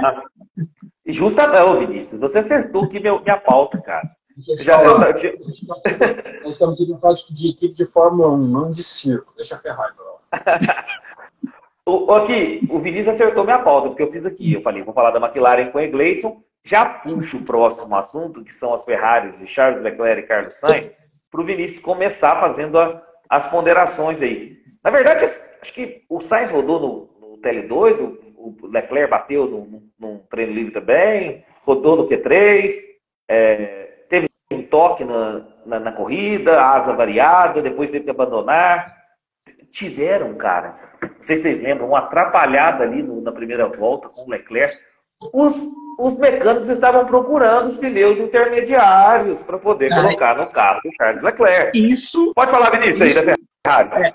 Isso aí mostra, esse episódio aí dos pilotos esquecerem os pneus, mostra que não tem comando. Pode mostrar ali na TV o Frederic Vasseur ali, como chefe de equipe, a Ferrari hoje não tem comando. Sabe? Mas o Mattia Binotto também, a equipe ficava perdida. Tudo bem, mas tinha comando. Mal ou bem, a Ferrari tinha comando com o Binotto. Acontece que agora, com o Vasseur, está simplesmente jogado. Cada um na Ferrari faz o que quer. Então, eu até estava pensando nesse final de semana. Cara, daqui a pouco é o seguinte, entra alguém novo e faz tudo novo. Começa do zero, reconhece que tá mal, que tá errado e começa do zero. Vamos aprender, vamos botar mecânicos novos, vamos pegar alguns de outras equipes, sei lá. Mas essa equipe que tá na Ferrari, de mecânicos e engenheiros, não deu certo. E a gente viu que com liberdade, do jeito que tá liberado geral a Ferrari, né? Cada um faz o que quer, com liberdade os caras não conseguem, porque às vezes quando tu dá liberdade para um ou para outro, um faz mau uso da liberdade e o outro consegue desenvolver algum projeto, alguma coisa diferente. E na Ferrari a gente não vê isso, né? A gente vê, que nem o Egredes falou, é um circo. Nem nos Trapalhões eu ri tanto como eu rio cada final de semana com a Ferrari. Por exemplo, a Red Bull também errou com o Pérez. Mas a Red Bull, por exemplo, a Mercedes, erra a estratégia de vez em quando. A Ferrari, de vez em sempre. Quando a Ferrari acerta, a gente fala, porra, a Ferrari acertou. Então, assim, uma equipe do tamanho da Ferrari, não dá, cara. Eu até falei, eu estava conversando com o Vinícius e com o Leonardo no grupo de WhatsApp lá. Se pegar a gente, fazer uma administração pelo WhatsApp, com todo respeito, a gente consegue fazer uma direção melhor que a da Ferrari. Pelo WhatsApp a gente consegue ajustar o negócio. Só que aí que tá também, que eu acho também que a gente... Não tô passando pano, não. Eu acho que a Ferrari, eu concordo com vocês em tudo. Só que, além da Ferrari, gente, os pilotos também, né? Pô, os caras rodaram os treinos livres tudo, os caras batem o carro todo o treino livre, os caras batem o carro na classificação, os caras batem o carro tentando uma ultrapassagem simples de largada, aí tem avarias na asa, aí é obrigado a abandonar a corrida. Assim, tem um erro, sei lá, 60% da Ferrari, mas tem 40% dos pilotos, com certeza. Tem, mas eu vou tirar o Leclerc da equação. Eu acho que o Leclerc a gente já perdeu. Na Ferrari a gente já perdeu o Leclerc, entendeu? Ele pode vir a se recuperar em outra equipe, mas eu acho que na Ferrari o Leclerc ele tá que nem a gente. Cara, eu não acredito. Eu não tô acreditando. Então o Ferrari, o Leclerc acha que na cabeça dele, mesmo que ele dê o máximo, alguma coisa de errado vai acontecer. Sabe quando tu pensa assim, tá bom demais para ser verdade? Isso vai acontecer, isso acontece com o Leclerc hoje, tá? Sabe? Então por isso que eu acho que o Leclerc na Ferrari a gente já perdeu ele. Pode ser que em outra equipe ele se recupere, porque eu acho que ele é um bom piloto, sabe? Tem potencial para isso, já mostrou que é um bom piloto. Agora na Ferrari foi. O que eu acho que ainda dá para salvar é o Sainz, né? Que não é um excepcional piloto, mas o Sainz tem uma coisa que eu admiro muito, sabe o que é? Eu sou aqui do Rio Grande do Sul, para quem está nos acompanhando, não me conhece, eu sou aqui do Rio Grande do Sul. Então tem uma coisa que a gente tem uma possibilidade... Gremista, que bateu no Cruzeiro ontem, de Minas Gerais. 3-0. Então, assim, a gente tem uma proximidade geográfica com a Argentina e Uruguai.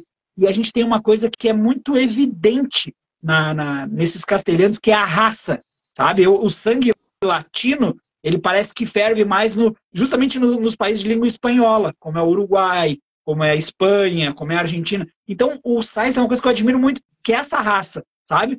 Ele pode não ser esse piloto excepcional, mas às vezes na garra a gente consegue ganhar. Às vezes na garra um time de futebol consegue ganhar de um elenco que é melhor que o dele, de um time que é melhor que o dele, sabe? E o Sainz mostrou um pouco disso ontem, quando ele botou na cabeça assim, o Hamilton não vai passar. E o Hamilton não passou, sabe? Então acho que o Sainz tem... Ainda a gente consegue recuperar o Sainz, a gente consegue investir um pouco mais no Sainz. Mas o Leclerc, infelizmente, a Ferrari já botou fora, né? E assim, eu acho também que o ambiente vai... Eu tenho certeza absoluta que o Leclerc é um ótimo piloto.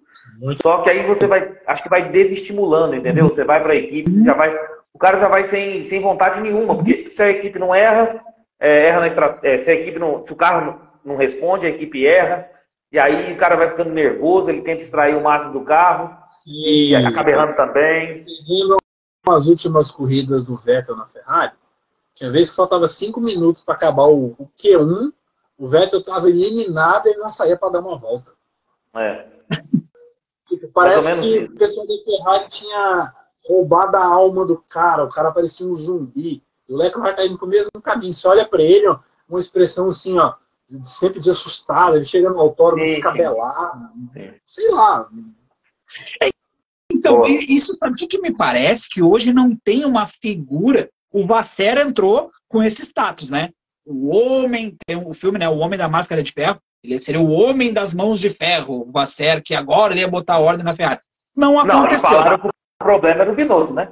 Todo mundo falou que o problema era o Binotto. Então, aí entrou o Vasser, que é o cara que tem as mãos de ferro, que vai administrar. Sabe o que ele conseguiu? E isso fica nítido a cada erro da Ferrari, a cada desorganização, que ele não tem comando nenhum, ninguém gosta dele, sabe? Ele tem ele já tem esse semblante de arrogante, né? E aí a gente vê que com a equipe é o que ele está fazendo. Ele não tem a equipe do lado dele, né? A equipe não gostou do Vasser. E uma figura que o que acho que falta na Ferrari é alguém assim que você olhe e diga, putz, cara, esse cara é o chefe da equipe. Eu vou ter que fazer bonito. Lembra quando o Luca de Montezemolo pegava o helicóptero dele e pum, ia lá e pousava lá na pista? Todo mundo, ó, Luca de Montezemolo tá aí, sabe? Todo mundo já ficava mais apreensivo. Hoje não tem essa figura na Ferrari, sabe? Não tem essa figura que imponha naturalmente respeito, que imponha um certo medo, temor, assim, sabe? Hoje não tem, hoje a Ferrari tá assim. Uma coisa. Já que o picareta não é mais banido e está frequentando a Fórmula 1, pega logo o Briatore, bota lá na Ferrari. Um barulho ele faz. Faz não, a Ferrari hoje ela tá com liberdade total. Ela tá totalmente aberta. Ela parece a zaga do Cruzeiro no terceiro gol.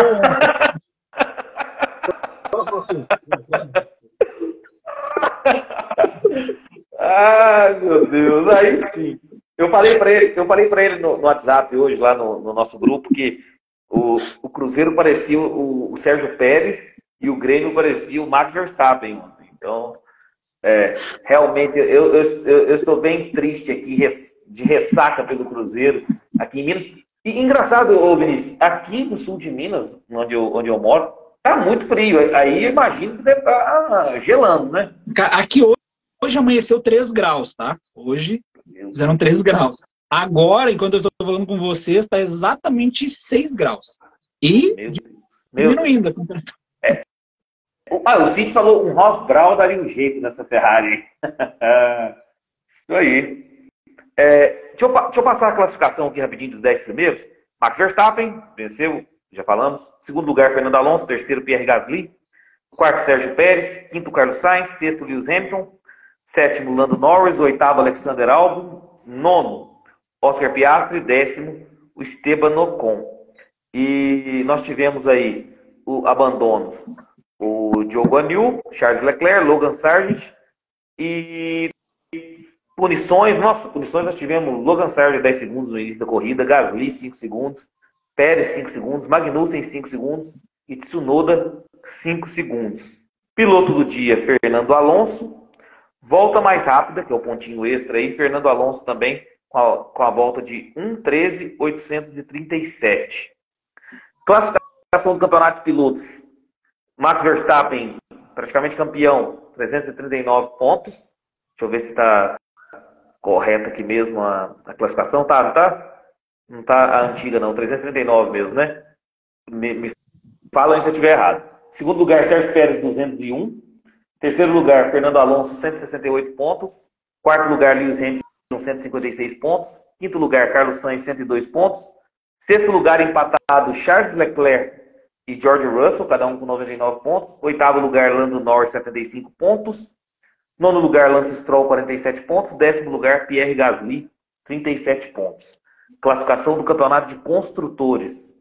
Red Bull, 540 pontos. Será que a Red Bull faz 1000? Não, a gente falou que não tem como, né? Matematicamente eu acho que não tem como, mas vai aproximar. Vai bater o recorde também aí, Gleison. Mais um recorde, que é a maior pontuação de um campeonato de construtores. Provavelmente a Red Bull vai bater esse recorde. 540 pontos. Segundo lugar, Mercedes, 255. Terceiro lugar, Aston Martin, 215. Ferrari em quarto lugar, com 201 pontos. Quinto lugar, a McLaren, com 111 pontos. Sexto lugar, a Alpine, 73 pontos. Sétimo lugar, a Williams, com 15 pontos. Oitavo lugar, a Haas, com 11 pontos. Nono lugar, a Alfa Romeo, com 9 pontos. Décimo lugar, a Alfa Tauri, com 3 pontos. Só pegar uns assuntos aqui para pegar a opinião de vocês rapidinho, para a gente estar já no ritmo final da nossa live. Vou falar os palpites no final. Ó, o Egleison tá...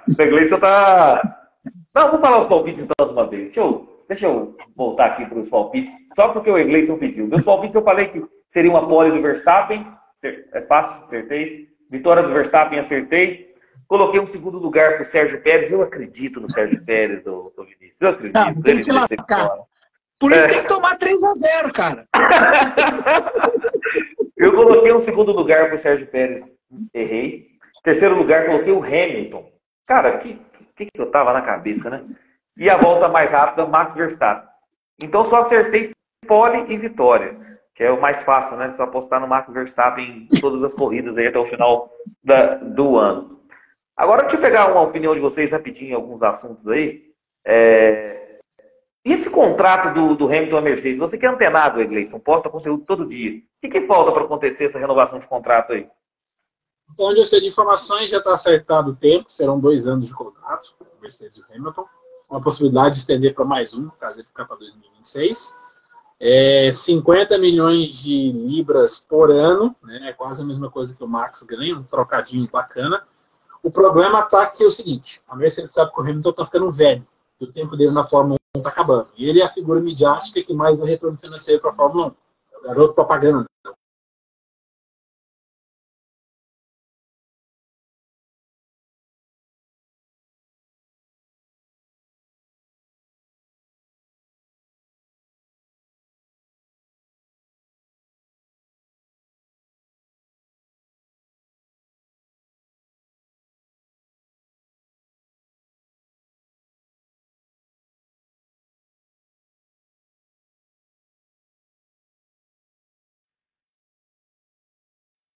Braço aí, que eu acho que vai se arrastar até quase o fim da temporada, viu? A Mercedes, ou seja, a Mercedes, beleza, amigão, você quer ganhar mais? Você vai ter que ir no evento do patrocinador que ajuda a pagar o seu salário, vai ter que ir lá participar, e o Hamilton não quer, ele quer ganhar mais grana e quer ficar em casa suavão, de boa. Entendi. Então é esse aí que está sendo os entraves aí para formalizar publicar, né, a renovação. E parece que tem total fundamento o que você está falando. Eu também fiquei sabendo dessa questão dele pedir também, exigir muita questão aí também, principalmente da questão dos negros na Fórmula 1. Ele exige uma porcentagem também da Mercedes, contratação. Parece que é uma das exigências dele também é dar esse lugar para os negros estarem inseridos na Fórmula 1 cada vez mais. Acho que também é uma das exigências lá a nível de funcionários. Eu fiquei sabendo disso também. Vinícius, agora com você aí, ó. Saiu um rumor aí que o Lance Stroll estaria pensando em largar a Fórmula 1 para investir na carreira de tenista. É o certo a se fazer, né? No caso dele, sim. No caso dele, 100% de razão. Vai lá. Né? Deus te abençoe, mas não tem condição, né? Como piloto de Fórmula 1, ele deve ser um excelente tenista mesmo, né? Porque não tem. Só que é curioso porque já tá velho, né? Tá velho para investir num esporte profissional, né? Dinheiro ele tem, tudo bem, mas a idade para um esportista de alto nível ele já não tem mais, né? E começa desde a base. O pai dele vai comprar Roland Garros e acabou. Deixa eu citar um fato curioso. A gente falou de Stock Car mais cedo, e o Felipe Massa trouxe para os boxes ali da equipe Lubrax, né, o Jean Todt, né? E o Jean Todt, dando entrevistas, né, para a imprensa brasileira, diz que tem um carinho muito grande pelo Felipe e que, inclusive, o Felipe é como se fosse alguém da família dele, né? Mas aí, olha que curioso, né? O Jean Todt era o mesmo chefe de equipe que deixou o engenheiro dar aquela famosa ordem no ouvido do Felipe Massa, dizendo assim: Fernando is more than faster than you. Ou seja, o Fernando tá mais rápido. Fernando, que é o Fernando Alonso, né? Tá mais rápido que você. Então, que cara da família é esse, meu amigo? Sabe? Então, o que o Iglesias gosta de falar é a hipocrisia que rola solta, né? Já que você mencionou o Massa protocolou um pedido na FIA, que tem que ter a resposta em, não sei se é 5 ou 15 dias, para assim formalizar um processo, por conta da questão do título de 2008. O Iglesias, qual a intenção disso, cara? O que o Massa vai querer com isso? Dinheiro, certo? Sem dúvidas. Ele sabe que a chance de mudar o campeonato é zero, depois de 15 anos. A gente sabe que nem a Ferrari quis correr atrás disso, nem o Massa quis correr atrás disso na época. Teve as declarações do Bernie Ecclestone aí, que o Bernie, depois de 3 meses, falou que não lembrava dessas declarações. Eu tô velho, eu esqueci. Mas eu acho que o Massa quer um reconhecimento moral e que é um bom trocado. Eu acho que é isso que ele quer. Vamos lá. Pode falar, Vinícius. Eu tenho uma opinião talvez diferente sobre isso. Eu acho que Singapura não valeu, sabe? Acho que Singapura não valeu. Foi uma corrida que foi com resultado totalmente manipulado. Deveria ser anulado. Isso. Então, se Singapura não valeu, porque foi uma corrida com resultado anulado, e aí vamos trazer para o futebol. Lá em 2005, quando teve esse esquema de corrupção na arbitragem, o que se fez com os jogos que o juiz aquele foi acusado e depois foi preso, né?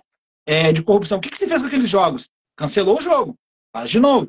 No caso, agora não dá para fazer mais. Mas, na época, me fugiu agora o nome, o Moss, como é que é o nome dele? Que era o presidente da FIA, e o Bernie Max Mosley, isso aí.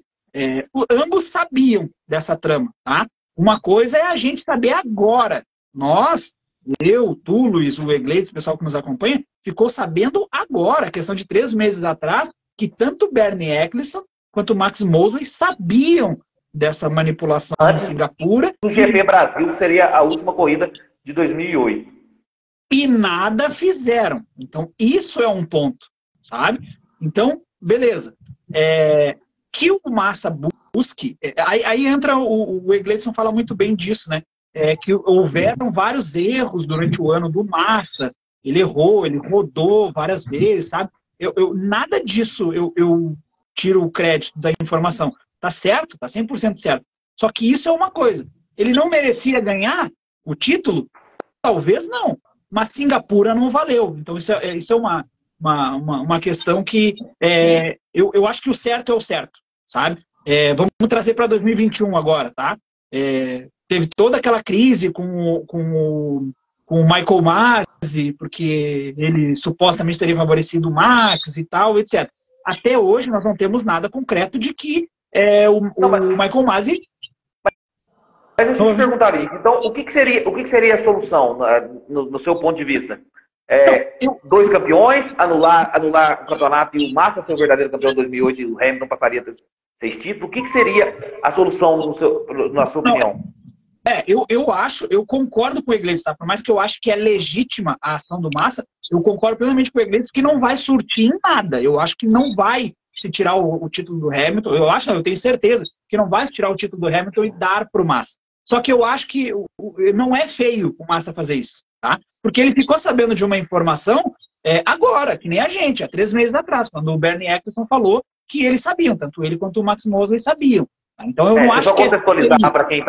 Deixa eu só contextualizar para quem não sabe um pouco do caso, porque isso foi da temporada de 2008 e foi falado no GP da Bélgica de 2009 por um furo de reportagem do Reginaldo Leme na TV Globo, que o Nelson Piquet falou para ele do esquema do Singapura Gate. No entanto, tiveram novas informações esse ano que o Max Mosley e o Bernie Ecclestone já sabia do Singapura Gate antes da temporada de 2009, antes do GP Brasil, que seria a última corrida do ano de 2008, e nada fizeram para garantir o nome da Fórmula 1, garantir o esporte. E aí o Massa ficou muito puto da vida de saber disso e está tomando as medidas legais em relação a isso. Pode continuar, Vinícius. E aí, o que eu estava trazendo agora para 2021 é que até então tem especulações, tem aquelas teorias da conspiração, né? Ah, o Michael Masi favoreceu o Max e tal, etc. Nós não temos nada comprovado que alguém pagou algum valor, que alguém da Red Bull está envolvido com o Michael Masi, a gente não tem nada sobre isso. Mas se houver a informação, seja daqui 1, 2 ou 10 anos, cara, tá errado, né? Então, o que é certo é certo. Se a corrida não foi desportivamente disputada, o resultado não valeu. Só que eu acho que não vai dar em nada na questão de tirar o título do Hamilton e dar para o Massa. Acho que isso não vai acontecer. Mas o Massa alega que também perdeu contratos, e eu não duvido disso, tá? Porque o cara que é campeão, ele recebe mais dinheiro do que o cara que é segundo, né? Então, eu acho que ele buscar essa reparação financeira também não está errado, entendeu? Eu acho que o pessoal está dizendo assim, o Massa está fazendo a gente passar vergonha. Eu acho que não. Eu acho que ele está correndo pelo que ele acha que é certo, entendeu? E se for por causa de dinheiro, ele também está certo, porque ele perdeu dinheiro. E não sendo campeão, ele perdeu dinheiro, né? Excelente.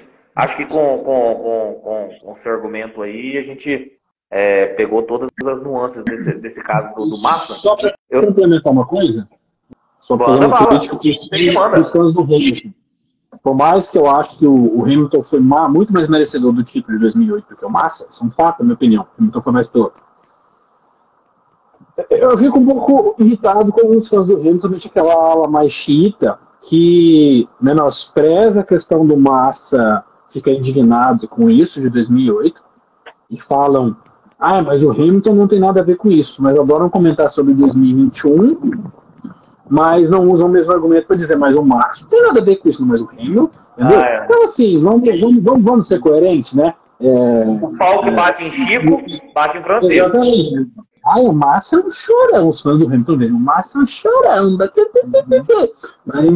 Então, se porventura o Hamilton quiser lutar por 2021, se acontecer alguma coisa que o Denis falou, apareça alguma evidência, o Hamilton vai ser chorão? É isso aí que a galera tem que tomar um pouco de cuidado. Deixa eu pegar rapidinho outro fato aqui. Verstappen está sendo investigado também por causa de dirigir em alta velocidade sua Aston Martin numa rodovia francesa. Não sei se vocês viram isso, então possivelmente está sendo investigado também. E agora, Vinícius, 2 pilotos que você gosta e admira muito, então por isso que eu quero a sua opinião primeiro, depois o Gleison pode completar se quiser. Magnussen e Hülkenberg confirmados pela Haas para a temporada de 2024 da Fórmula 1. Foi a melhor escolha possível? Eu sabia que lá vinha coisa, né? Esse final de semana a gente estava conversando no grupo ali com o Egleitz e tal, o pessoal, e eu percebi, cara, eu realmente, agora eu percebi que eu peguei o ranço da Haas. Peguei total.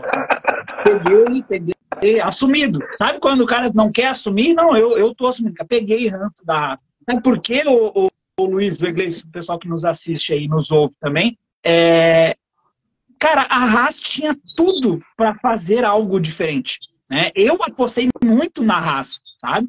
É uma equipe americana, Jimmy Haas, é um lobo velho do automobilismo, e o cara simplesmente ele tá lá com a canequinha dele catando moeda. Literalmente é isso, sabe?